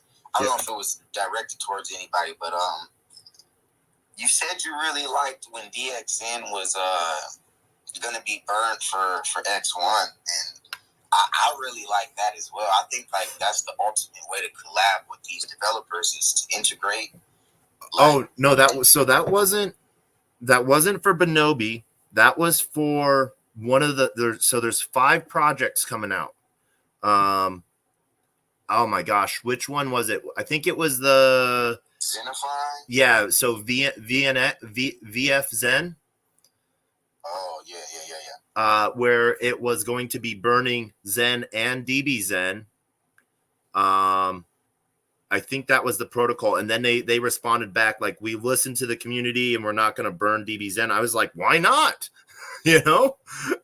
Let's burn it. Because what I would love to see, this is where I'm a little nervous with some of the protocols, is you're getting too many different rewards, that will shard liquidity. And if you're getting too many different tokens out of it, people are expecting you put in $1 and now you get $3, or do you get 33 cents of each token? And so if you get 33 cents of each token, then cool. That's economic energy, being spread out. But when people are expecting to get $3 out of that one, I really think that they're missing the point of what it, what's going to happen there, So what do you mean by that? Like, you mean we should try and get rid of like one of the tokens, like, is you getting the native and then the DXN, or you mean like So don't necessarily just keep building tokens on top of tokens on top of tokens. Well, so like, all right, DBZen, I go use that protocol. I'm calling the burn function from Zen. So that qualifies me for X1. All right. So who knows what that value is going to be, how much it's going to be. Let's just say I'm just going to use ones here. Obviously that's not going to be, the case. But if I use X amount, I burn X amount of Zen, I'm going to get DB, some amount of DB Zen. I'm going to get some form of X1, and I'm going to get drip if I have my DB Zen staked. So we're taking something that was created, and I'm going to say created with nothing. Yes, we're paying gas fees. That's it. But I'm not buying that token. And, and so what I'm doing right now is I'm just doing a quick little exercise on spreadsheet to check GUI costs and estimated returns for that, so we can sort of see what that might look like, because I want people to know that, like, to be able to see, like, this is what you're going to get from one day of minting, and this is how many days it's going to take to get into profit. So how many Zen are you going to have to mint? And so, oh, that's what I'm doing wrong. I was looking at the wrong thing. And so I think that, people are expecting too much from one thing. And so what I hate to use this term because I think it might scare people away, but what can happen is this almost turns into, if people quit feeding the beast, then the beast dries up. But what we see happening is, and I've done a little bit of chain analysis to see what people are doing with their, like, DB Zen. And when they get a large portion of it, they don't stake all of it. They go sell it off, which, it was great when DB Zen was in that $70 price range. When it's on ETH, when it's in this $3 range, we can sort of see, like, and it's sort of staying around there, and it went up some more. That's sort of where I think market discovery allows it to come into play, and might be its real price point. Now, will there be another run on it? I'm sure there will be. But as long as it keeps coming out and keeps getting created, if it's not being burned, it's just going to be, it's an inflationary token. And so the drip is going to be reduced because more people get it and spread that stake out. And the people that just keep minting huge amounts of Zen, they're going to keep burning a huge amount of Zen to win the lobby, to win the auction, to win King of the Hill. They'll be getting the majority share of that DB Zen. So, and it pushes everyone else out, and it almost sort of strips the meat off the bones. Now, if we find a protocol way to be able to burn that DB Zen, it will make DB Zen more precious. And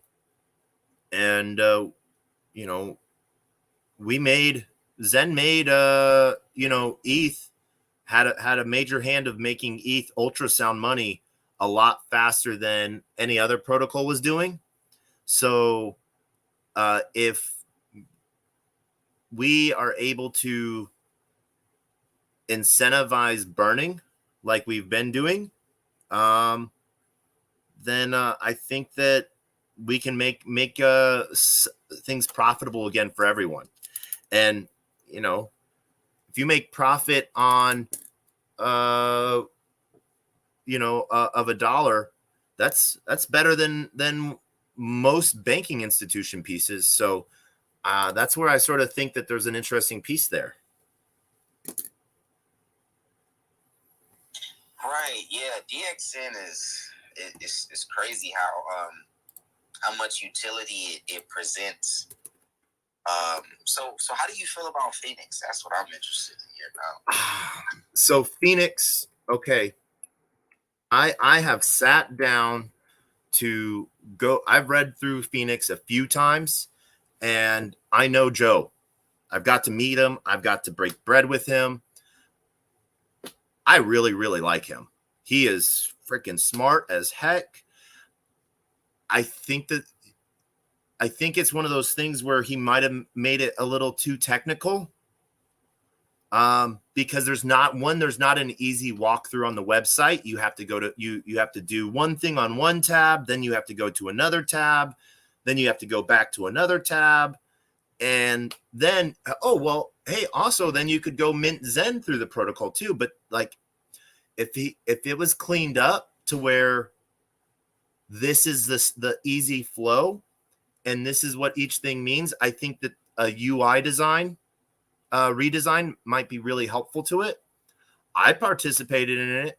I have a bunch of Phoenix. I think I staked a bunch of Phoenix too. What I'm getting out of that, what it's doing, I don't know. I read through the white papers a ton of times and I'm like, wait, is it every 13 weeks, 13 days? What happens? There's a little bit too much there with Phoenix,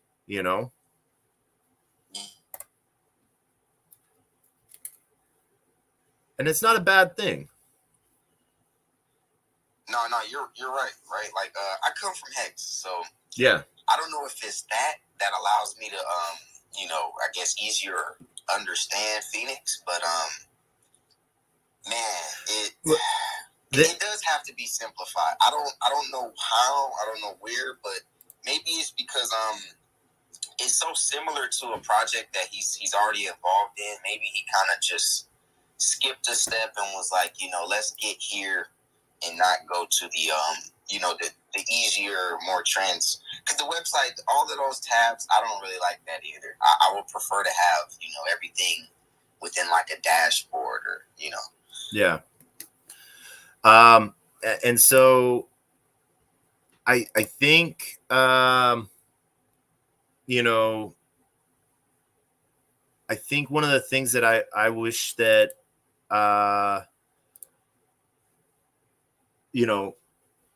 what I saw and what I felt that was sort of taught that from Hex was this legacy wallet stuff, and being tied to one wallet. I thought that we sort of learned that was sort of taught, because when I first like got into Hex and people are like, oh yeah, I'm going to have the same wallet for 5,555 days. I'm like, yeah, no. You know everything that can happen in 5 days, and so it's sort of crazy, and I wish that it was done a little bit different. I wish that there was, yeah. I wish it was done a little bit different on that.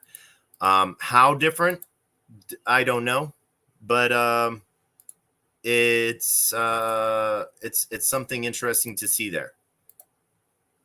I think you're 100% right. I even expressed this to Joe Blau early on, because you know how Hex, they have the HSIs and the portable stakes now, Yeah. So if you have a native Hex stake, you still have to keep it for the 555. But the newer stakes, okay, now you don't have to, force the burden on yourself. So I was asking Joe early on, I'm like, dude, is there any, HSI or flexibility? And it was always no. And that's the one thing I feel like he did kind of drop the ball with, because it is 777, so it's more than the 555. It's like, oh man. Yeah. And I love the fact that a protocol's looking out that far in the future, but not being able to move that, you know, and I think so. You know, it was Icosa and Hedron that really got me into saying there's a lot of cool tech here. There's something amazing here, you know. And so I think that you know, it's one of those things to where people sort of need to see that coming. You know, they need to be reassured that if there's an issue, they can find a solution. And being tied to one wallet, you know, that's a hard thing to do. So, and I think you know, Jack did a really cool thing with you know, the Zen NFTs. I think that really gave the idea that you could be long term in it, and you didn't have to manage 5,000 wallets. You know, like I remember the early days of Zen. You know, I don't know how many wallets you were managing, and before Coin Tools came out, and then it was pretty cool. Like, you know, you're like, oh, I still got to use Coin Tools to like claim all of these wallets that made, but at the same time, now I can not only benefit from getting what's the word? Getting X1, but I can sell that position now if I need to, which we didn't really see that happening. So that really excites me. But yeah, I need to burn that position. One of the things I need to burn that position too.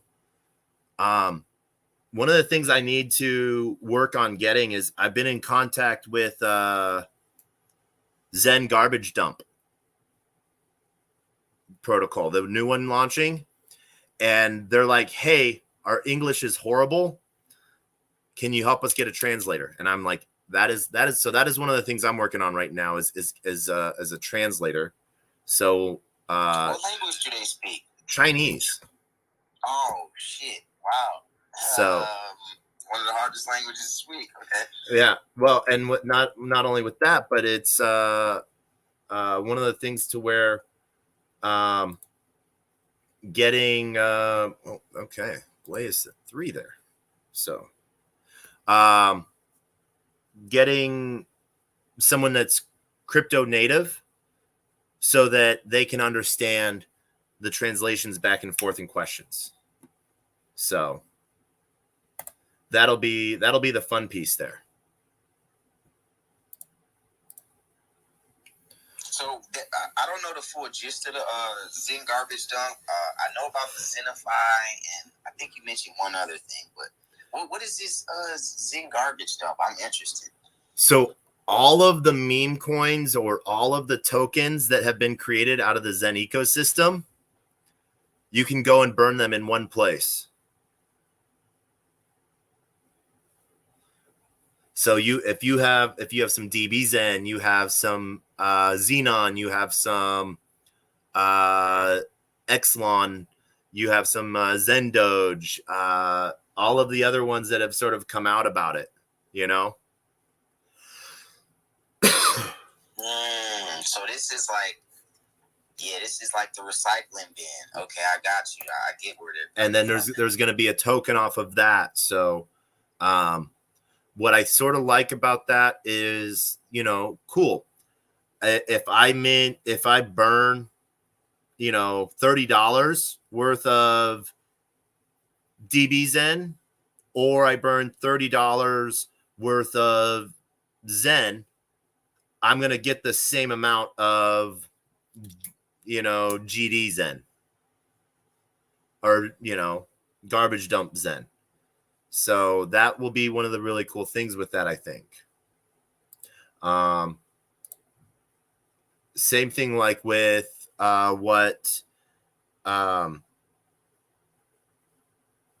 VF Zen is doing. So with that, yeah, there's just a bunch of cool stuff coming out, man. Right. So my next questions would be this here for the Zen garbage dump. Is there any receipt for a burn of a burn? Just so like if a person were to try to do an airdrop, it's like, okay, you've burned DXN, so you qualify for this airdrop. That would be really interesting. That would be cool. Burn receipt of what you're burning. If it's so this is the thing then. Do you reward the people that bought on the market or burn to earn? Burn to earn. I think burn to earn is just, I want to see the burners earn.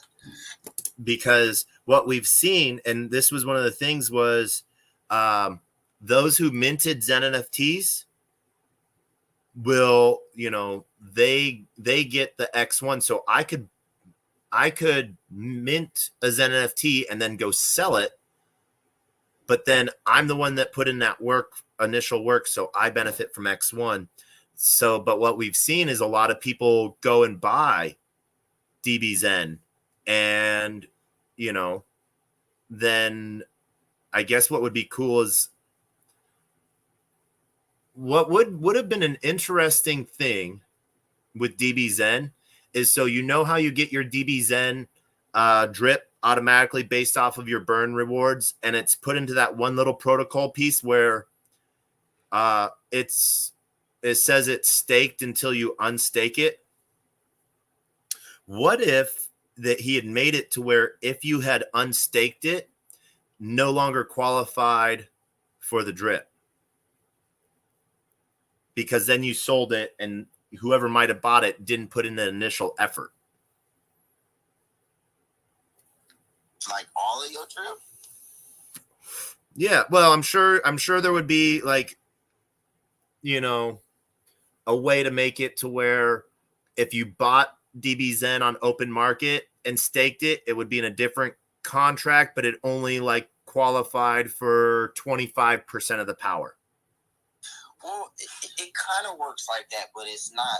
There's no like guidelines, right? So yeah, if you just buy in the open market and stake, yeah, you get the fees, but you wouldn't get the fees if you were like a burner,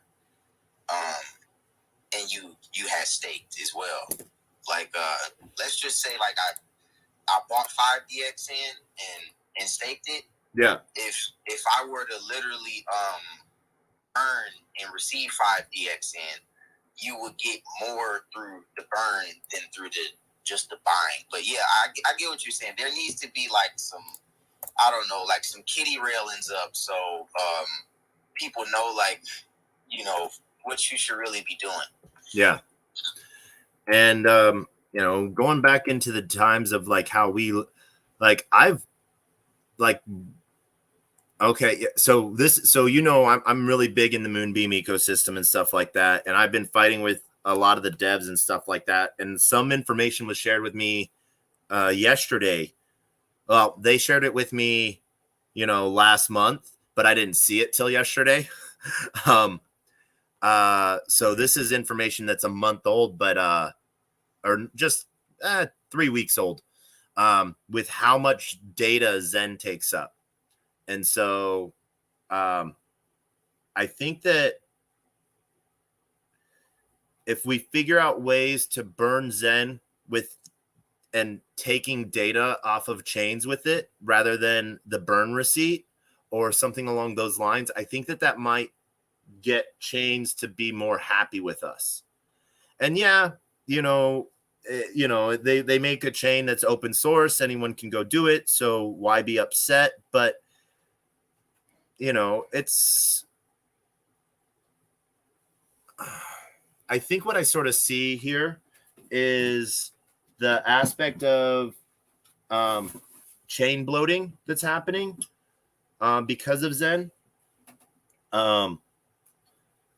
You know, the whole airplane seat conundrum. Yeah. You know, one person that sits in a seat, and you know, there's a larger person sits in a seat that takes up 2 seats. Should they be paying for 1 seat or should they be paying for 2 seats? It's sort of a, you know, one of those really weird conundrums. And so that's sort of what Zen is sort of doing. It's taking up one, you know, bought 1 seat, but taking up 2 seats or 90% of the seats. And so, one, it's really interesting to see how chains evolve to that. I don't know. What are your thoughts on that? Wow, I love this conversation for one, but yeah, I think that it's a part of Zen's nature to kind of just absorb everything. But you pointed it out, like, exactly. It's just chain blow. And that's where people are getting this infinite printing or whatever coming from, because I guess we basically can print infinitely, you know, even if you won't get the same amount of Zen. So, well, you're still restricted by gas, but yeah. So, yeah, I mean, I do think that there should be a way for us to kind of offload it, which I do think is X1. Yeah. But chain specifically, yeah, there has to be a fun way for guys to be like, we like this Zen stuff causing a bunch of commotion, and then just kind of, you know, going off to the distance. Yeah. And I think that it leads to a lot of different possibilities.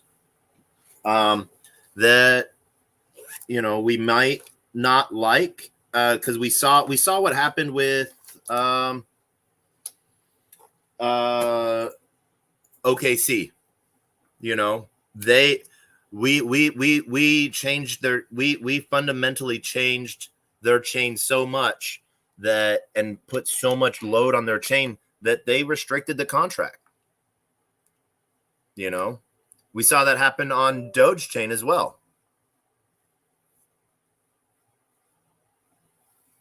Yeah, and to be honest,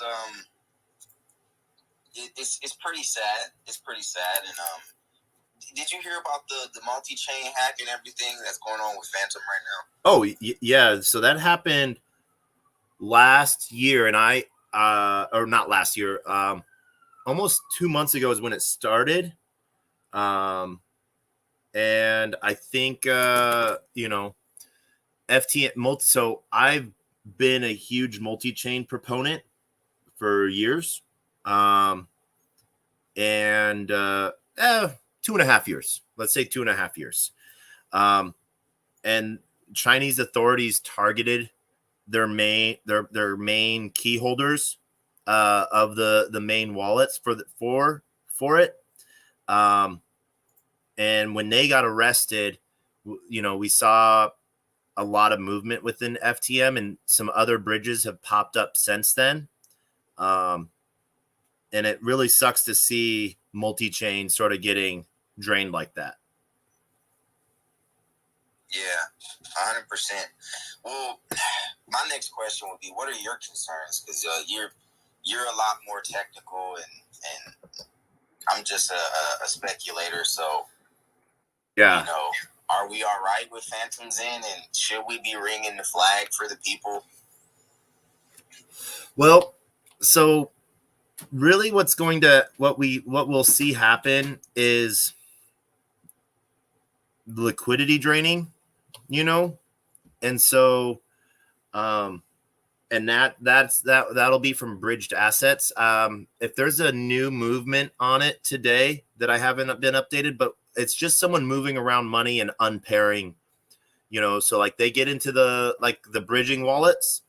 And this is why I'm gonna bring this back I'll bring this back to Zen in a second. And what I think I see in a solution with EVMPX. So there's all of these different wallets that are holding different assets that create value. So there's a huge pool of like a wallet that has, you know, millions of dollars in different assets. And that's basically what any bridge is you put money into a bank on one side, and across the river, they release the money from the bank from that side. And so those become huge targets. What we see is that if the liquidity is pulled out from one side without it being returned in from the other side, it then gets rid of that backing. And so we see that, you know, to make a comparison piece to that, that's almost like, you know, the hack, the Binance, yeah. Well, no, not just that, but the Solana joint. I know. When we got moved off the dollar, when we got moved off the gold standard, there was no longer gold backing the dollar. And so the one that sort of gave free reign to the US to print money. But when it's you have gold on one side, and we're going to give you this currency on the other side representing that. But at any time you can take that currency and come and get it for gold. Now all the gold is gone. So you have to wait for something new to come and back that up. Wow. So what would really be the state of Phantom, man? You left me in like the same position. So if I remember right, multi-chain only has about 35% of the issued assets. That's still a huge amount. Do not get me wrong. If we're talking about $1 and I take away 35 cents of that and say you still have $1, you're like, no, I don't. But that's what your token representation shows. So, but when you try to go redeem that dollar, you get, 65 cents instead of that full dollar. So what will be interesting to see is how protocols step up. Like when USDC depegged, people turned on the switches we thought either that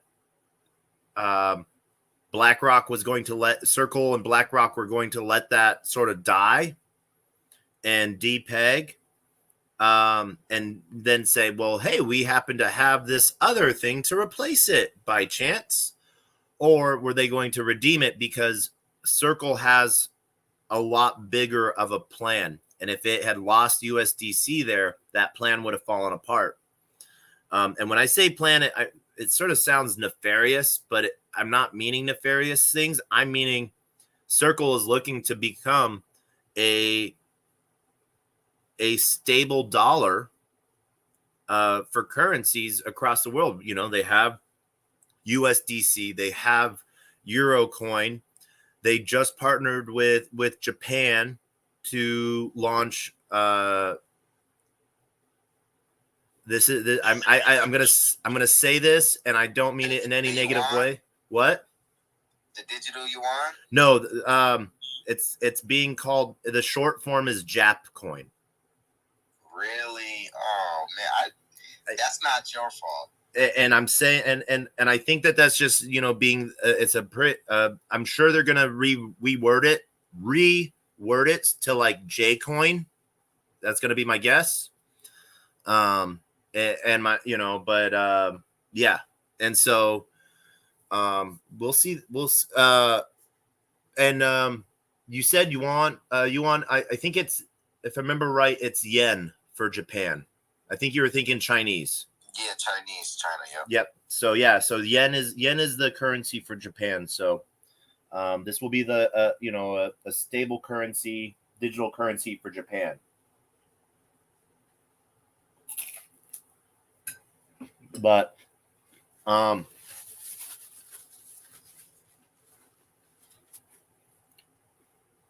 this is the thing we get to see in the United States.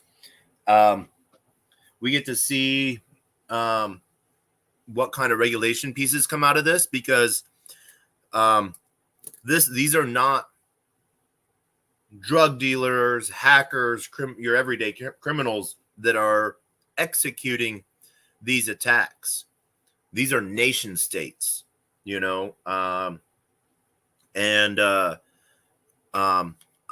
unfortunately, we have, the likes of Elizabeth Warren, and now she has her anti-crypto army 2.0 building out, because, she failed with her first attempt and really read the room wrong there. But I think that we'll see a difference, so who knows? But this isn't the first time this has happened. This why I've always, and this won't be the last time. The reason why I like multi-chain is their last big hack that they had was through an NFT protocol. And without any question, once they stabilized and once they isolated that hack and fixed it, with no questions asked, they reimbursed all affected users. And so people are going to ask, well, how can this affect me?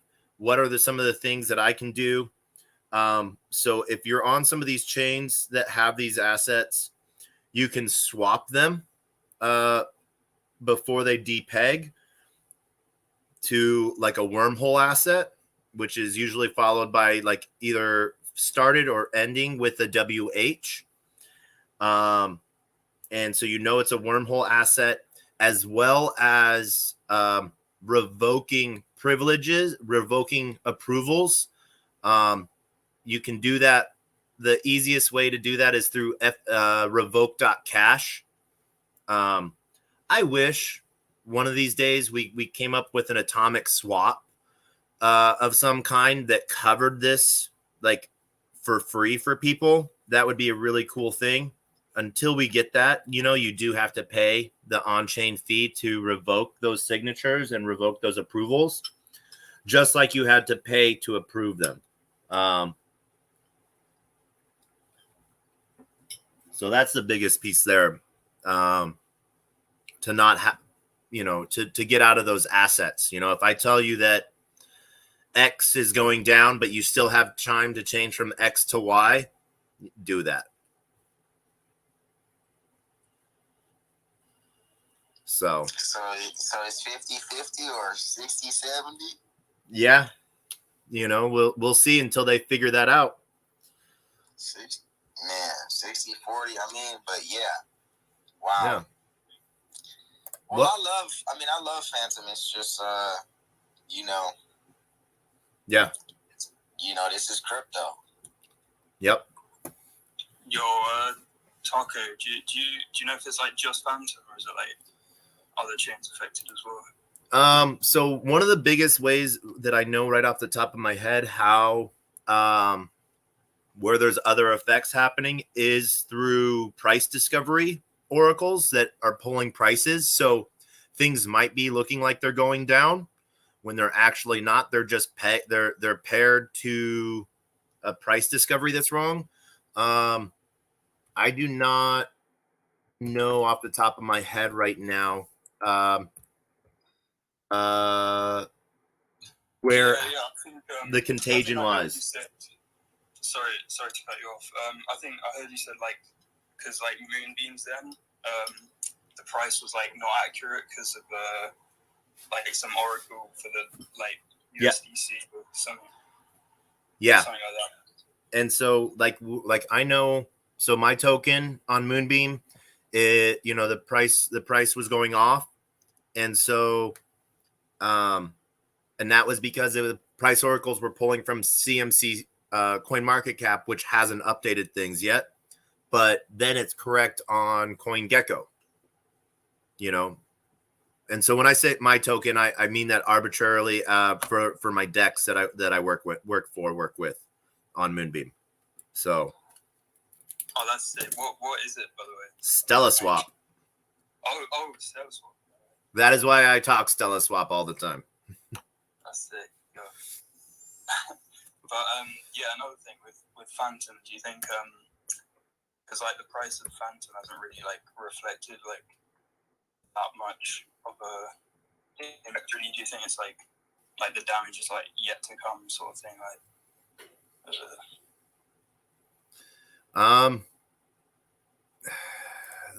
it's one of those things to where I don't think that everything the chips haven't all laid out where they're going to land yet. I don't think this is going to stop Phantom.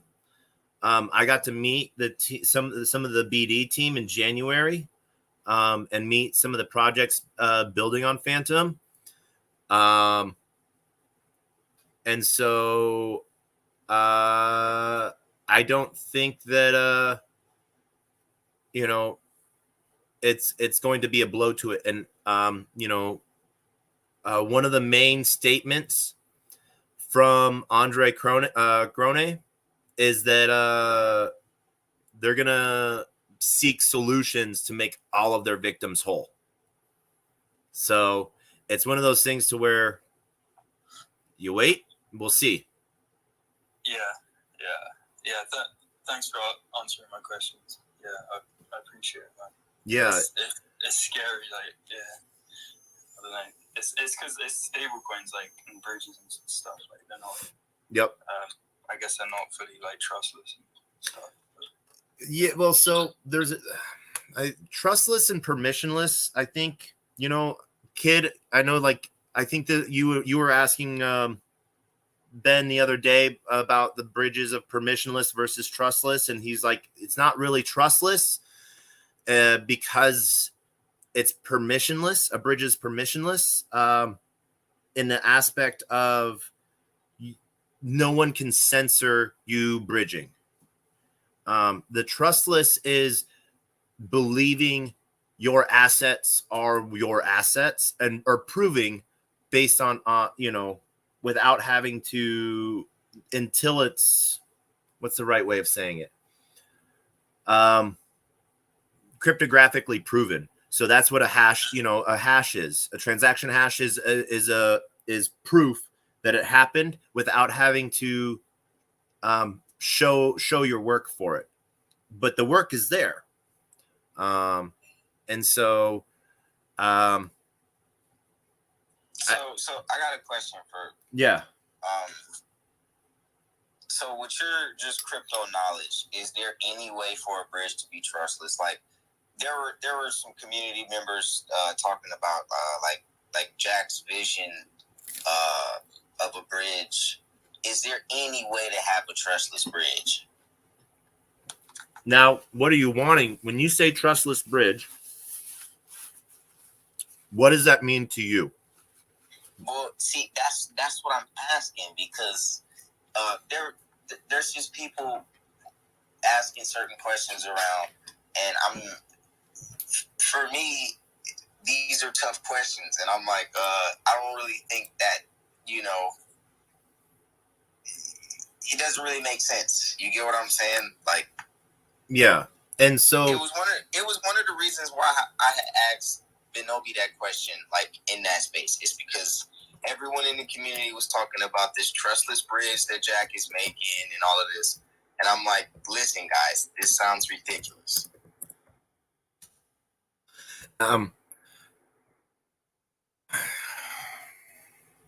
Yeah. So I guess not having to rely on a third party when it comes to a bridge Right. It just I think people are using the wrong terminology because you are using a third party. You're not doing it yourself. You're not providing you brought your assets and now you want someone to provide those assets on a different chain than you're on. So you automatically have to rely on a third party. Where it's permissionless is the aspect that you don't need their permission to do that. If they have the assets on the other side and you claim them, it's first come, first serve, then you can do that. So I guess I don't want to throw anyone under the bus on terminology. I think, some people are, you can, I don't know how someone can be their own bridge, other than they just automatically go and buy the assets on that side of the chain. So a bridge in and of itself, you have to have trust in it, but it's permissionless. So I don't know if people are using the right words. Right. Well, I'm familiar with how these things work, but maybe the way I communicate or, my lack of knowledge doesn't allow me to, be able to communicate effectively. But that's ultimately what I try to communicate with people. And I've been trying to say for weeks in some of the spaces I've held in other spaces, like this whole trustless bridge stuff, it doesn't make sense. Like when you know what a bridge is, like you described it, you literally lock it on one side to release it on the other. Like, that in itself cannot be trustless. It just right. So it's cool if you can just switch subject, whatever. But I was just asking just to clear the air, like just because people were saying Jack's vision and he's trying to do it. And this is where the idea where rather than different assets moving across bridges, and so where one equals one type of thing, instead of like me trying to take 1x and have it equal 1b somewhere else or 1 of b somewhere else. I think that is where we like we get tied up, where bridges get tied up. I think with EVPMX, if that is just the transmitter and it is never anything else, then that could technically, there could be a way that could become trustless, where you're on X1, all right, and you have whatever token you have, you get Taco token on X1, because I'm going to be making a Taco token depending on how this IDO launchpad things comes up, because I go and make Taco shitcoin on every chain I can, and I just keep it and I give it away. Why? Because it's fun, so let's say there's Taco token, and I'm the one that has to create value for it. So I have to pair it to VMPX for it to be a tradable piece on X1. So I then trade into VMPX on X1. I then want one VMPX on Bitcoin as a BRC20. How do I get there? I lock my VMPX, my X VMPX gets locked up. I get one E VMPX is my bridge across to give me one VMPX on as a BRC20. And then I can trade and swap that BRC20 VMPX for whatever, for Bitcoin or any other token I want over there. So if that is the transmission, if there's only one focal point, only one token that is a bridge, you're not going to have to worry about a lot of different assets that way. And I think that will help with, that could provide, I'm wondering how if that would fall into a layer of trustlessness. I think that would be like another layer of permissionlessness. Yeah. But yeah, I definitely, wow, that was pretty interesting there. But yeah, okay, so Jack he's cranking his brain off. Yeah, and I think, and this is the thing, like we got a lot of people who, and welcome to the stage, Plan D as well. But I think we have like a lot of people that are just like, they have this stick and they're like, Dev, do something. And I'm like, he literally just handed everyone a blank canvas. You also want him to paint the picture too. Like, you know, yeah, it changes this whole storyline, I think, of when we try to put our point of view into a builder building something that might not have happened the way it happened originally, or the way it originally planned. If we're happy with the first result, let's sit back and see what the second result is, you know?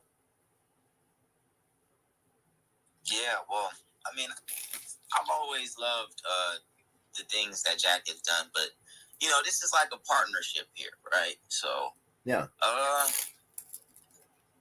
it's not necessarily totally aligned with Zen, but you know, I mean, it is what it is.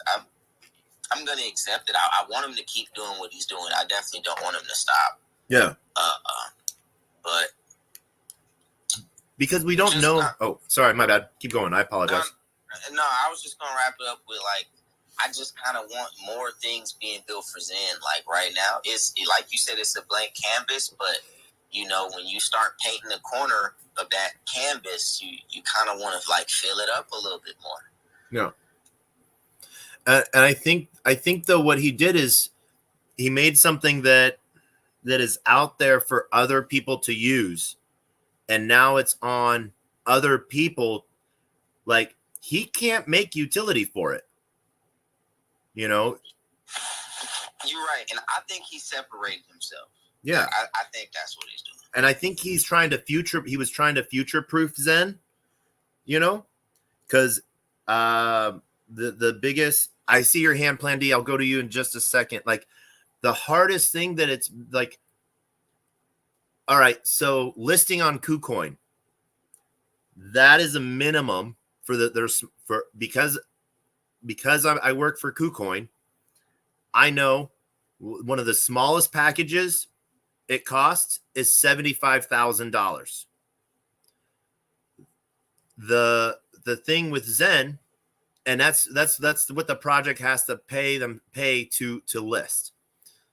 KuCoin went and listed Zen themselves. MEXC went and listed Zen themselves. LBank, Bitmart, they all went and listed Zen themselves, because I bet you, I would not be, you know, that they had interns and then they ran their own version of coin tools to go mint Zen, because they saw the community building behind it. And so, because all tokens that came into existence came in the same way. Now, if you have a 20, like, you can mint, you can start your process at any time. So you can wait for Gwei to be low. Now, when you got to mint those tokens into existence, you have a 24-hour window to find the cheapest Gwei, so that you have the lowest penalty. You know, you don't get into any of the penalty phase. But it's, you know, they all sort of came into existence the same way. So I think that we should, you know, that's an economic force that people weren't ready for. They're like, because I've had exchanges. They're like, hey, how much tokens can the team, supply, from their marketing budget? I was like, oh, there was no marketing budget. There was no team allocation. They're like, wait, what? No, that's that's where the difference of that comes from. Plan D, you had your hand up. GM. Yeah, hey guys, how's it going? Well, how are you? Good. Has Jack actually disappeared? Has he gone full Satoshi on us? No, he's cool though. He's still around. He's still having fun. Yeah.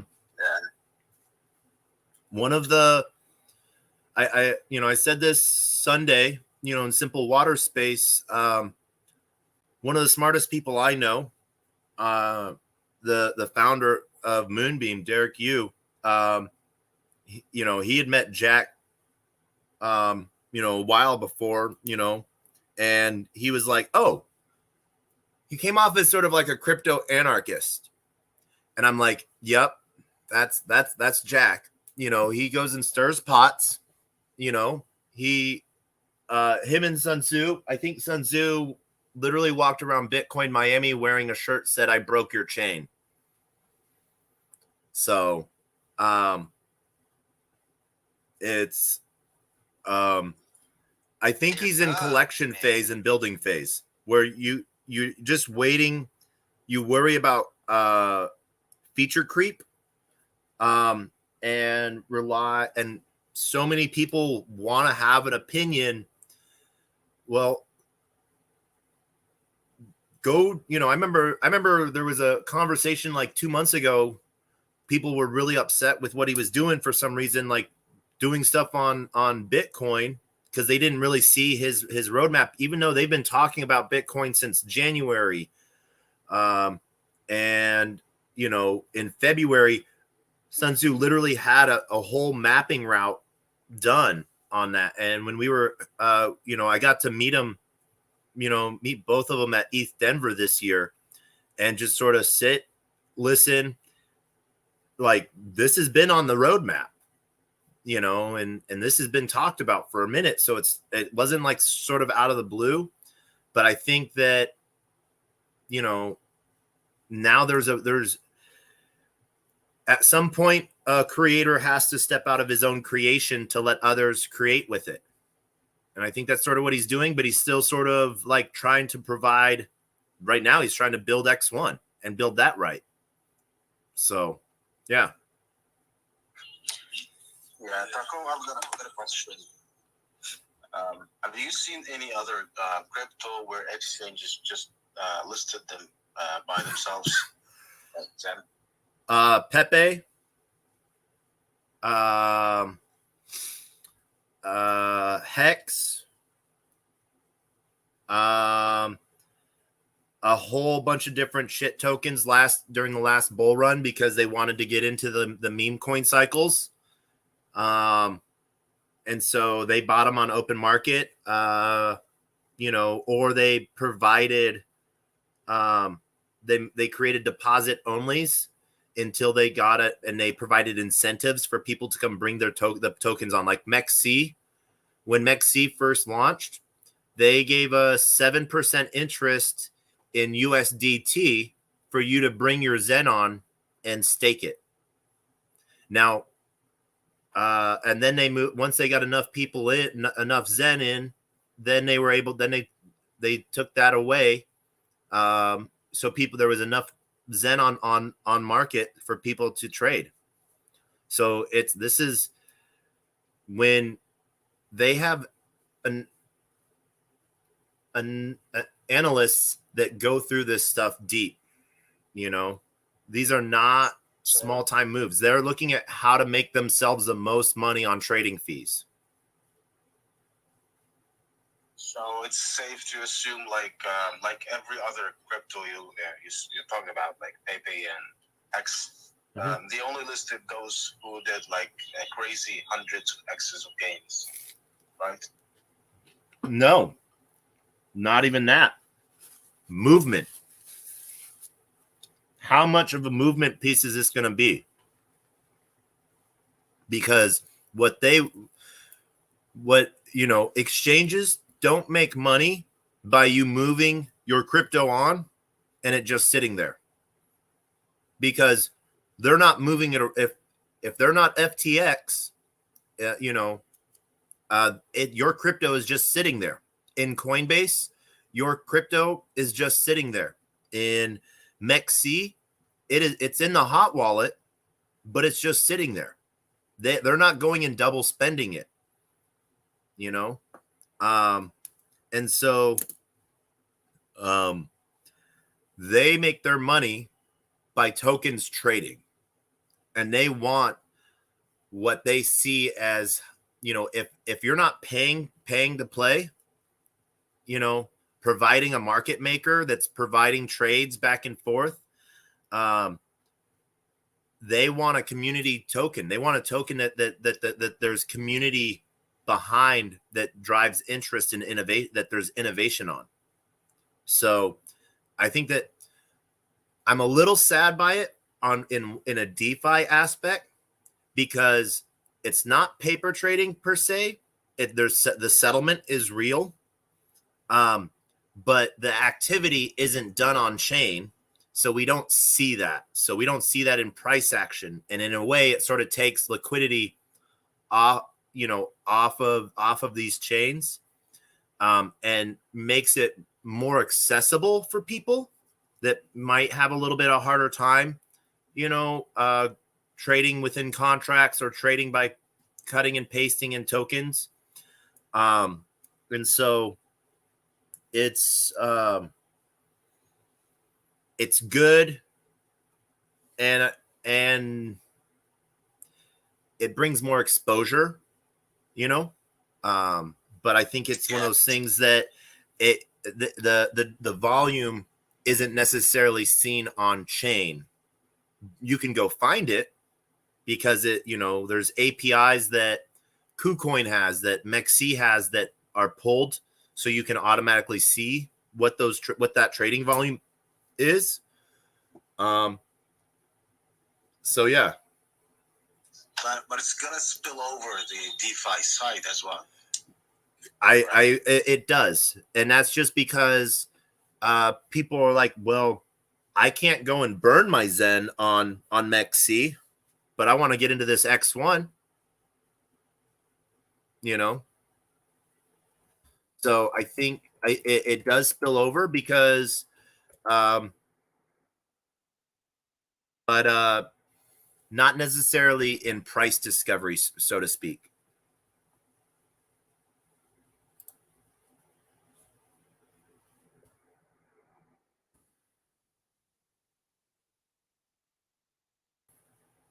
But yeah.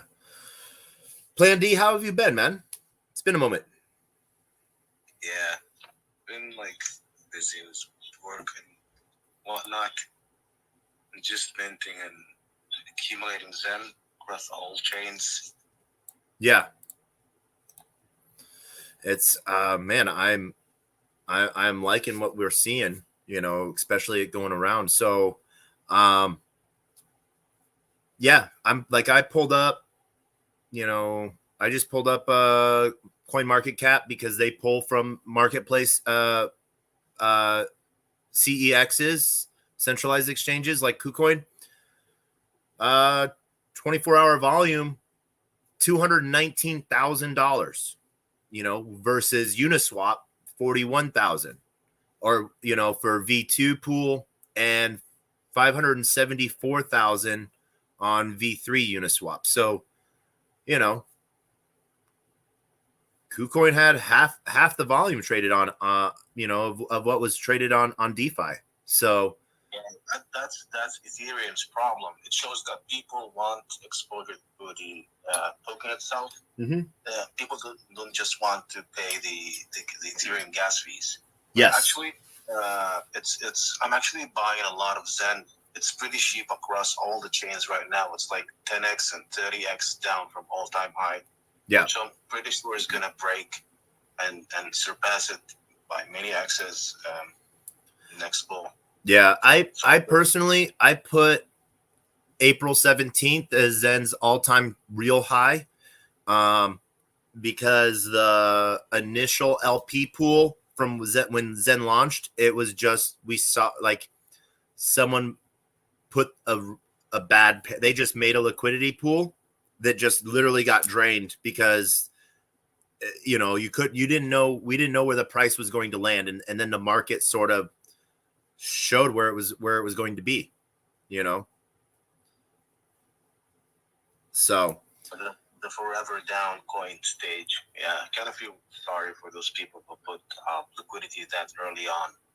yeah, it's one of those things where I think where if a bigger price range would have been put in play, but we just didn't know. And this is one of those things where you try something, you learn something, you do something new.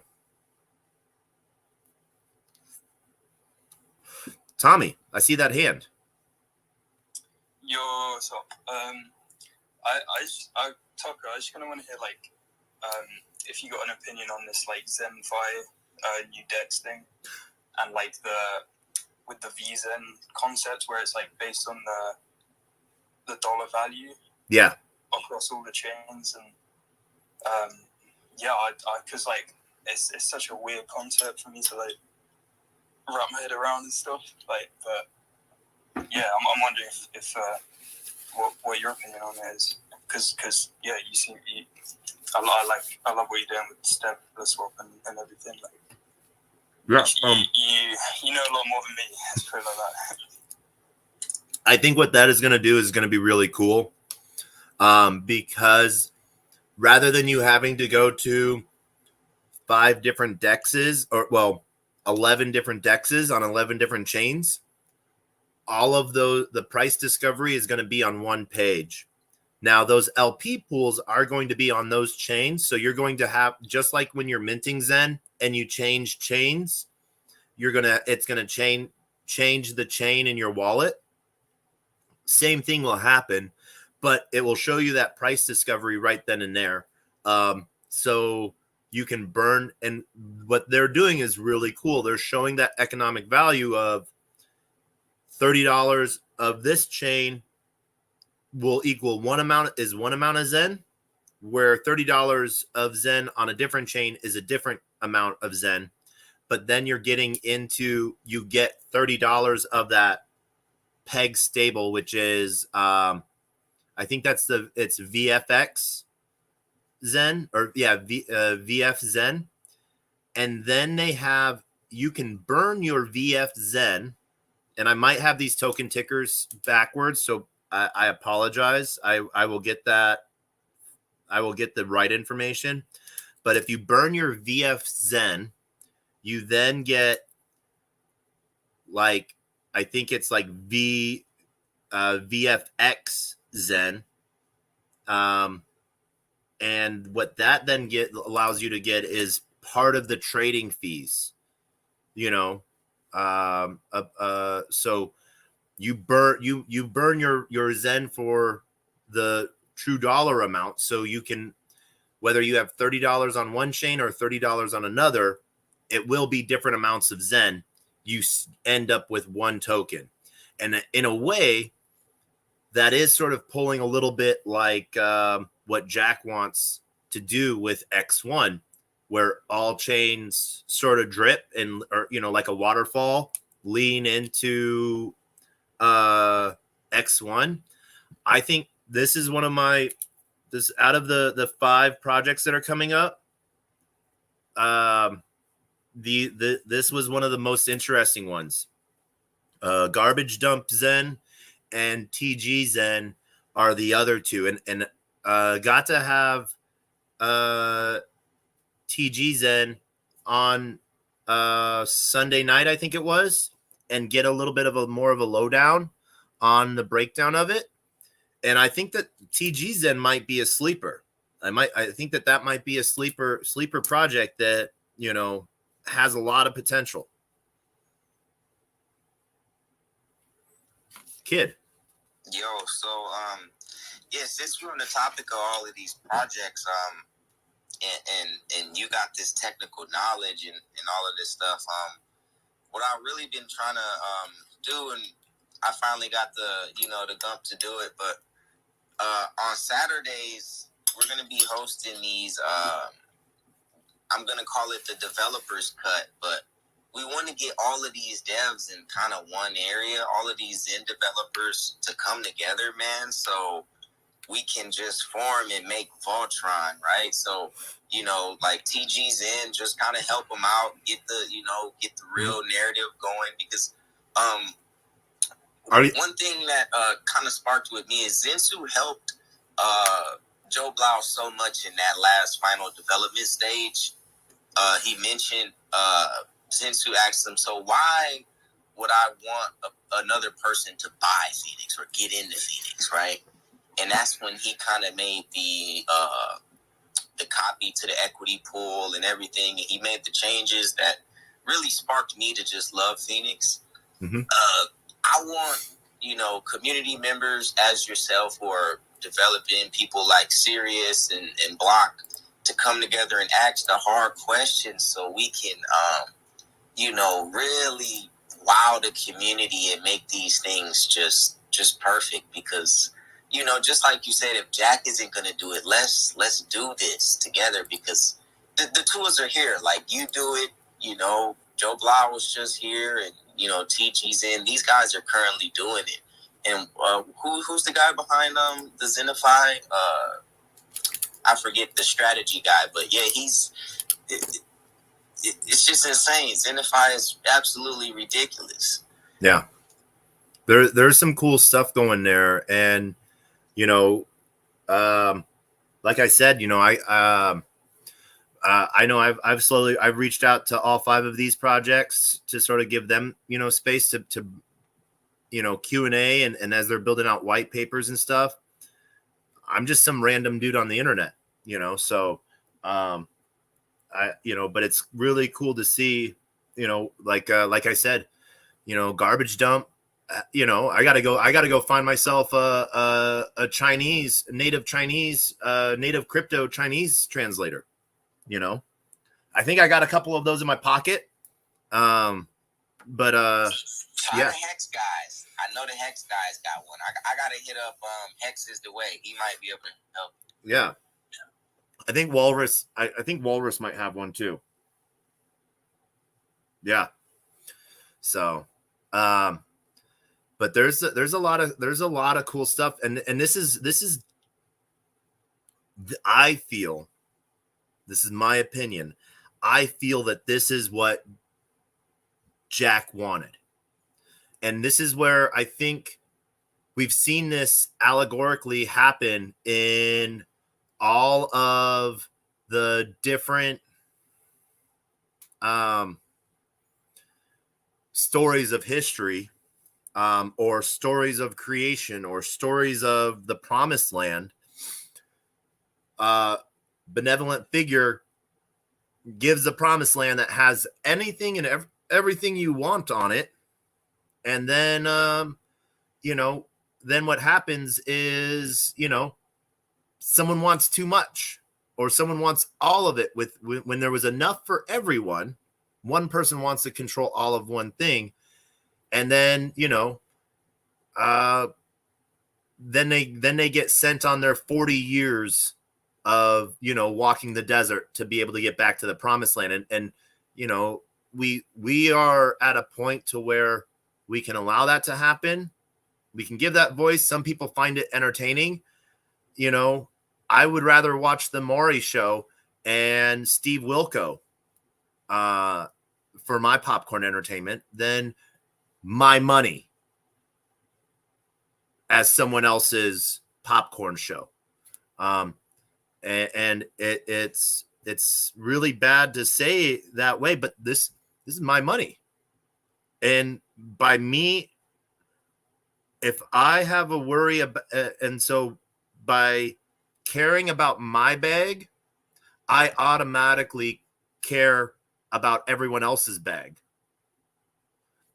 But I think what a lot of people stop at, and well, not everyone, but a lot of people, I think that they forget that when they care about their bag, they also are caring about everyone else's bag. And so this is one of those hard things that you know, crypto sort of forces on us is, you know, if I want my bag to go up, yours is going to go up automatically. If I want your bag to go up, my bag is going to go up automatically. So, you know, yeah. Are you in the Plan D? I saw your hand, kid. Are you in the Zen Dev TG group? Nah, I need to get in there, man. All right, yeah. Ask Denny or Honey Deals. They can get you in there. Got you. Yeah. So, because that is a good conversations, good builders there. So, Plan D, hand. Yeah, guys. Do you guys, any of you watch the It's Always Sunny in Philadelphia, the TV show? I did not hear that. I apologize. Any of you guys watch the It's Always Sunny in Philadelphia, the TV show? There was an episode. Yeah. You guys know it? I know the show. I haven't watched too much of it. Yeah, there was a garbage pail card. Is like the dumpster tab. Is it related to that card collection? No, it is not. I think you're thinking of Garbage Pail Kids. Yeah, exactly. Yeah, that's the one. Yep, Garbage Pail Kids. No, it is not. Awesome. It is not. So what they're their play on is, and I've seen this in a couple other ecosystems. Like I saw that there's the rats, and I met them in Paris, and there's so many. And then I've Rug Revenants as well. There's so many NFT projects that were out in the gaming world, and the games just didn't go anywhere. And so those NFTs sort of became, you know, worthless. So like Rug Revenants, what they did is they created a burn mechanism where you could burn your game assets from games that never came out and that are never coming out, and it would power up your Rug Revenants character. And so I think one of the things that they're doing with Garbage Dump is all of the different tokens that are coming out of the Zen ecosystem. Same thing, this waterfall effect where all things lead to one. So you can go take your Zen Doge, your Zen Pump, your, you know, anything, you know, your DB Zen, your Exelon, your Xenon, everything like that, and you can go burn it into one. Now, what they do with that, I haven't had a chance yet to get too deep into, but I feel that there might be some game mechanics tied to it, to where, you know, dumpster diving, who knows what you're going to get. You might find a gem. Sorry, go ahead. Oh, no, that was it. I was like, you might find a gem sometimes dumpster diving, but you still got to get dirty. Yeah, I'm asking because if you've seen the profile picture of the dumpster, garbage dumpster, it looks like a pretty awesome NFT. Yeah, you know. So, and you know, it could be a big burn furnace, you know, doing sort of what, you know, kid, what you were sort of talking about was, you know, a burn record of all of these other projects, you know, in a way. So, yeah.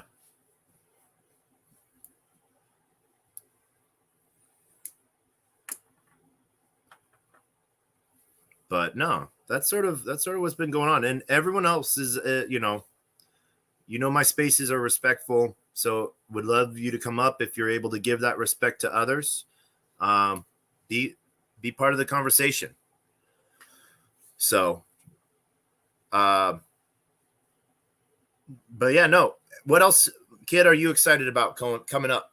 Maybe in the Zen ecosystem, maybe somewhere else. What you know? What do you got on your mind? What are you doing in blockchain right now? Man, Zen, man. Like everything else, like XRP, all those other communities. Oh, I guess Sologenic is pretty good right now. I got in on Solo really early, so since I got in on Solo, I got that Corium, the first EGB enterprise grade blockchain, whatever. So I guess that's pretty good. Okay. Nice. You hear about Corium? I know of that. I'm not in it, and I don't have any info on it other than it was in one of the many newsletters I read each day, just to sort of stay current. You know, I get about 50 newsletters a day, and I'm able to get through about 20 of them to sort of get a feel of what's going on in the market. And then those things that actually interest me, I follow through in on and deeper dive in on. But yeah. Yeah. Well, I basically got a whole bunch for free because I hold XRP, and yeah, I guess that was pretty fun. But I guess JP Morgan Chase is trying to use it as they're trying to build on it or something like that. I don't know. So yeah, JP Morgan has their own chain, privacy chain, Onyx, that they're building out, and they have 4 variations of Onyx because there's no clarity yet on which product that they can release yet. I was talking with one of the devs in like March, I think it was. And he's like, yeah, we have like 17 different things ready to go. And the reason, because we've had to make different variations of each one, depending on how regulations might turn out. So I think that, you know, a lot of these big guys are coming forward and waiting. I think BlackRock spot ETF their application was accepted this week or at the end of last week, and it, you know, doesn't mean that it's now it's under review. So you know, I'm sort of torn on that.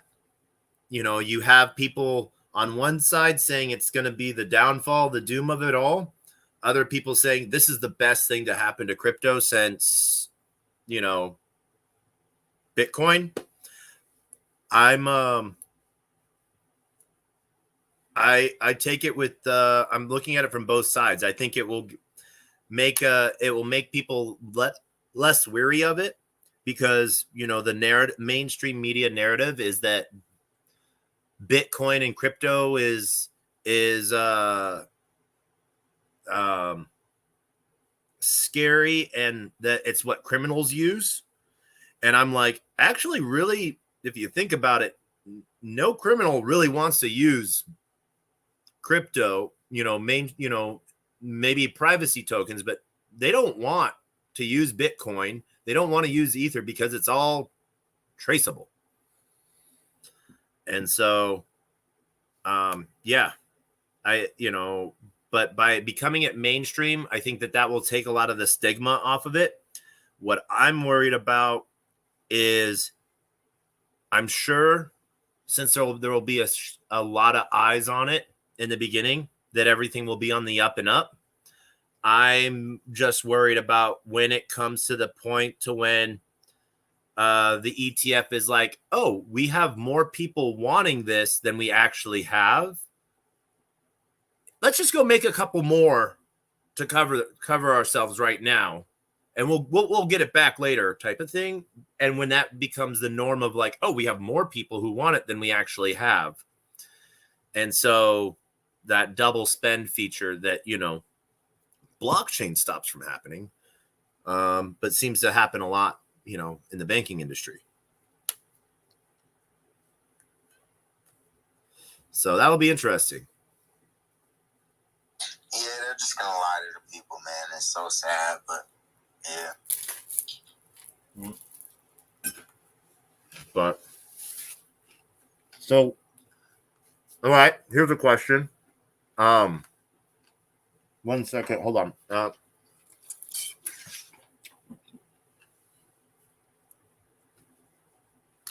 I think it's August 4th, or it might be August 3rd. The highest of stakes. You going, kid? I was planning on going, but I don't want to pay Richard Hart no money, man. Seriously. That money's not going to Richard Hart. You're paying him. You go buy the movie ticket. Yeah, but if you look at it this way, I don't think Richard Hart is getting any of that money.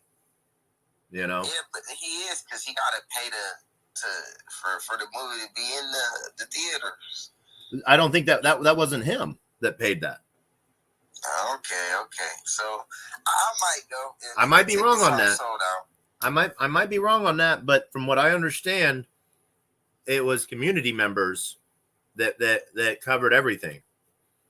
You know, that's probably it. And you know, because I think Hex really sort of set the stage of, oh, you want something, you pay for it and you go build it. I gave you a blank canvas to go do what you want with it, and we've seen how that's turned out. You know, but I think it's trash how he kind of did it. But you know, so I got a couple questions for you. So, you know about Hex, right? Like, what do you know about Hex? Are you fluent in Hex, or you know? I would say I know 10% of what I want to know. Yeah. So like the history of it, not on it. You know, I remember when Hex launched, you know, because it made waves, you know. I was working heavy for like 2 projects at that time. And I was like, I don't have time for another thing, you know. You know, I think when I was invited to PulseCon in Vegas last year, and that is where I went to it, and that's where I got to meet a lot of the projects in it, and got a hexacation, right? Is that am I just making up words there? I think I'm making up words there. I don't know. A hexacation, hex education, but really, what really interests me was Icosa and Hedron. So, I think all the other stuff that was sort of there, you know, was that was new tech that was just like, oh, okay, you're taking something that was, you know, pre-staked and then wrapping it, and then, all right, you're putting it through a chipper and destroying that, but giving something else as a you're moving stuff that wasn't moved, you know, and you're utilizing protocols in a different way than intended that doesn't break it, but still makes it liquid, so people can, you know, really bring some they can see how much that they're doing on it. Right. So, like, with that being said, right? So Hex is like trustless yield, and yep, you know, people love it. But so you familiar with Big Payday, right? Nope. Okay, so Big Payday in Hex was, if you were staked for this certain event, right? Basically, you would get 30% more. You would get 30% of what you have staked, right? Oh, okay, yeah. I remember hearing about this. Yeah. Right. So, it's one of the reasons why I'm so bullish on Phoenix is because you have these mini big paydays every 13 weeks, right? So the interesting thing is, like, with Hedron and Icosa and how they work, you like the people who have big payday stakes, those stakes will never be able to participate in Hedron and Icosa, right? Yeah. So the interesting thing about Phoenix is it has this everlasting game mechanic to where even when you build on top of it, it's the same game. You know, it's not like it really changed much, and it still has these fun mechanics. I would just look into more so like how Hex works and why people love it, like the T-shares, like the ratcheting system and shit. And I just love how Phoenix incorporates literally every aspect of Hex, and you keep the big payday, and there's no OA, so the community is the OA. If you want more tokens being distributed, then boom, burn more's in. Yeah. No, I so this is where I had a lot of doubt. I think that when Hex was made, there was a lot to it that was made at the time that was sort of like in the box thinking, rather than that, the mechanics of staking or unstaking, that hindsight's 2020, and so I, like, looking at it, I was like, oh well, why didn't you just have like an automatic calculation piece being done that every day, it lets you, it does one calculation, and that anyone that unstakes, it's pulling from that one calculation, rather than having to do a calculation each time someone unstakes. So if like two people unstake, there's two different calculations are done, rather than one overall governing calculation that can be used as a reference point. There's some stuff in that I didn't like at first, and then I realized, I was like, wait, I'm looking at this from the future, when at the time I'm like, that sort of innovative in and of itself, having a contract doing a calculation piece for that. And so it was easy to sort of look at that from a doubt side piece. Obviously, the OA is one of those crazy things that you're like, wow, okay. And I guess it's one of those things to where someone smarter than me said, you don't necessarily have, whether you have faith in Richard Hart or you don't, you have to have faith in the OA. If you don't have faith in the OA, it's not for you. And I'm paraphrasing and butchering what they said there, but like that is how I take it. And I'm like, that's a good thing. Just like we have any faith in any project, it's, do you have faith in the overall project or don't you? And we've seen, I get from, conception to execution, Pulse Chain took a long time.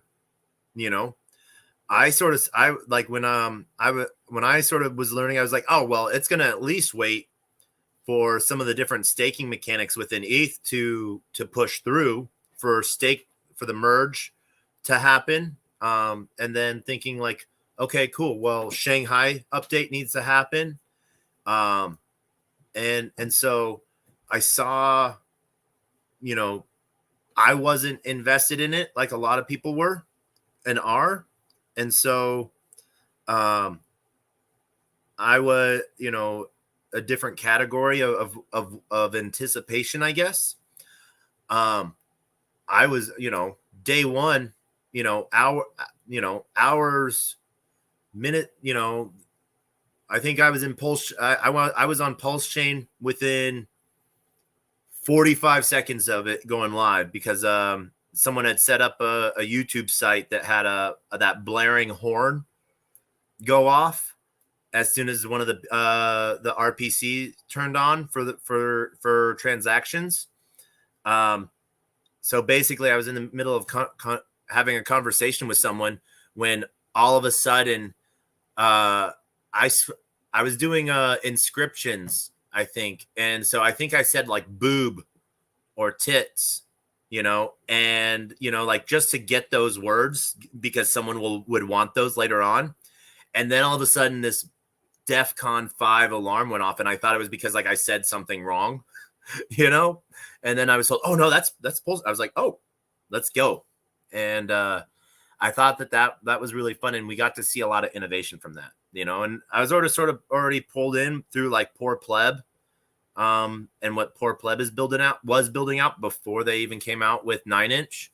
So, but I think a lot of the ideas that Hex tries to encompass are pretty cool.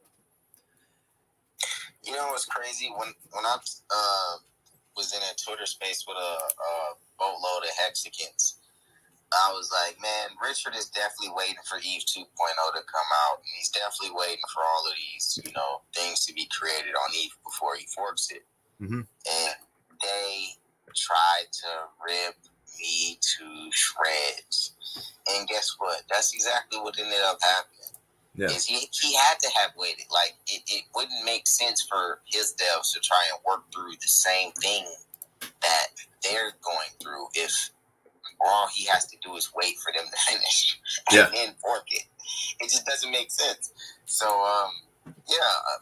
I had been fed up with waiting for Pulse Chain, so I was actually telling people to just give up on it coming out this year.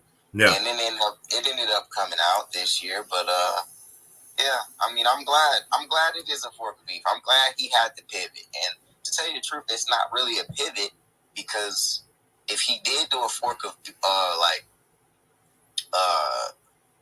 Binance Smart Chain, it would have been like ETH, but he really wanted the actual ETH itself. So he never really pivoted from his first vision is I'm gonna fork ETH. So yeah. Yeah. I think that laid a lot of good, because one, like I've gotten so many people in the Pulse chain, just based off of, I was like, well, hey, if you had whatever you had on May 11th in your wallet, you have a copy of it, including, and this is something I messed up on, in those, on day one. And I'll talk on that in a second. But I was like, all those shit coins you've been collecting, you got a copy of. And what's really hilarious is to see, to talk to like all these Pepe maxis on ETH. And they're like, oh, I've been in it for so long. And I was like, oh, well, how much of it do you have in Pulse Chain? And they're like, oh, I don't have any. And I was like, oh, so you got on the bandwagon like a month late. You're not from the beginning, So, but it's sort of funny to see one of the things that could have been done on day one and day two before everything else was sort of turned on was fractionalizing NFTs. I wish I had done that, because they were looked at it as tokens. So I could have had one token or one NFT as a token and gone and like split it into like two.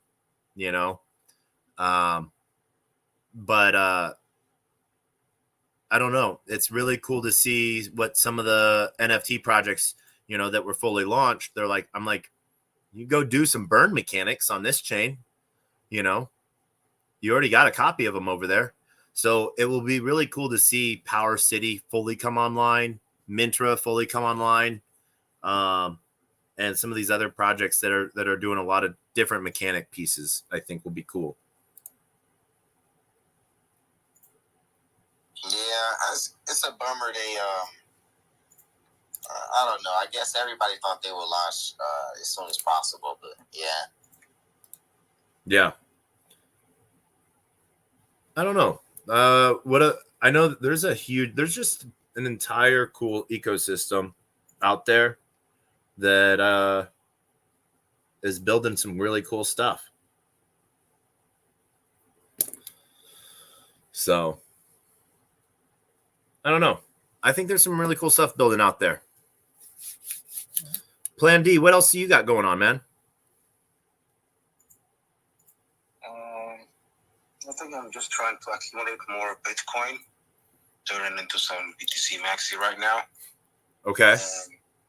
Looks like it might be up for what you could call a parabolic move. Yeah. There's a lot of possibilities there, I think. So it'll be interesting to see how that goes. But I don't know. If there's no one else, want to thank everyone for joining us today. I'm going to do a quick recap, and then Kid, this is one of the first times I think you've been on stage at the end of the show, so you get to be part of the end of the show. want to thank everyone for joining TacoBytes, your daily bite of Degen, episode 334, broadcasting to 2 YouTube channels, LinkedIn, Twitch, Xenon, Twitter, and Telegram. And, we started this space off with Foster Protocol on Solana. They're launching out their pieces on how easy it is to create art and one-of-ones, because one-of-one art has really, non-PFP art has really started to take off, almost like how it has on like Tezos. And so it's supporting creators has really taken a big thing. Foster Protocol made a really amazing place to be able to go do that. If you guys have any Solana, you have any art you've made, go put it out there. It literally took, I missed a signature mark. So I had an error the first time I did it because I missed a signature. The second time I did it, 5 seconds, created an NFT and put it in my wallet. So, or I could then put it up for auction or list it for sale. So, give them a check out. Next up, we then jumped into what's been going on Zen. Covered a lot of the different protocols that are building already on Zen, as well as what's coming up. There's Tree City West gave a really good TLDR overview. And when he made it quick because there's not a lot of information out. But these projects are willing to talk with people. We talked about TG Zen, VF Zen, and Garbage Dump is sort of the ones on my radar of being really cool. Then we went back in time and we sort of talked Hex for a minute. And then we talked about Chain Bloat and the blank canvas that Zen is sort of bringing. So supporting the builders and what's coming up here. It sounds like Kid is also wanting to start up a space for, just the devs talks. And so, going to work to get him over in to the Zen Dev Telegram channel, I think they might already have a show already over there who knows how often, got to cover a lot of different stuff. Want to thank everyone for joining us today.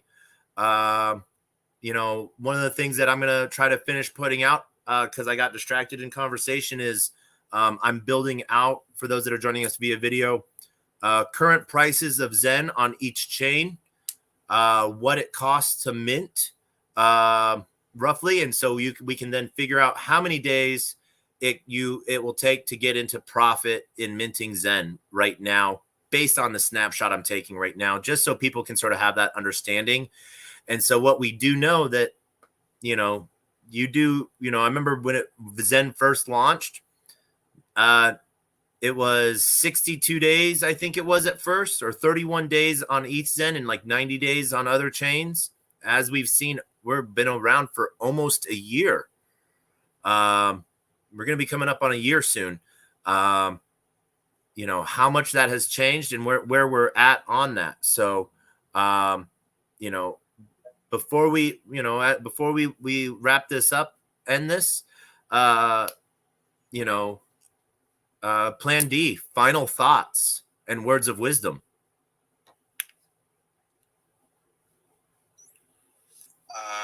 Just guys, nothing. Steve said everything. You guys, if you believe in something, just go ahead and do it. Stay away from the noise. Yeah. Thank you. I think he might be having a little bit of a bad connection because he's dropping in and out. But Plan D, thank you so much for joining us up on stage today with both questions and answers. Kid, final thoughts and words of wisdom. Yeah, exactly what Plan D was gonna say, man. If whatever you believe in, just do it. You said one-on-one art is blowing up on Tezos again? No, now it's blowing up on Solana. Wow, well, I got a lot of one-on-one art on Tezos, so I want to see what's going on over there on Solana. So thanks for putting me on. But yeah, just keep open mind. That's the word of wisdom, man. Yep. Yeah. I think, if you have faith in something, have that's then bled over faith into the rest of the ecosystem. You don't want to sort of favor any one thing, because Jack has said, Sun Tzu has said from the very beginning, this is a proof of participation protocol, not becoming a maxi in any one thing. You'll be a maxi in one thing, but then you're sort of stripping the bones from everything else, and you might be missing out. So who knows? Have some fun. I think, blockchain has really brought that forward. And as always, I end with my words of wisdom and the best, worst knock joke on the face of the planet. My words of wisdom are always the same. A closed mouth cannot be fed, and you cannot feed a closed mouth. Meaning, if no one knows you're looking for opportunity cannot come a knocking. And if opportunity does come a knocking, and no one answers, it's going to keep on walking. And so, always be grinding, always be asking questions, always be willing to risk, asking for something in any way, shape, or form. The worst answer you can get is no. And that is the same answer you're going to get if you don't ask. And kids, since you are up here, you get to be part of the greatest, worst joke on the face of the planet. And I end every episode this way, and it's done out of love. It's done out of honor for those that came before me and those that will come after me. And so for those that are new to it, this is how we end every episode. Are you ready for it, kid? Yeah. Knock, knock. Who's there? Thank you.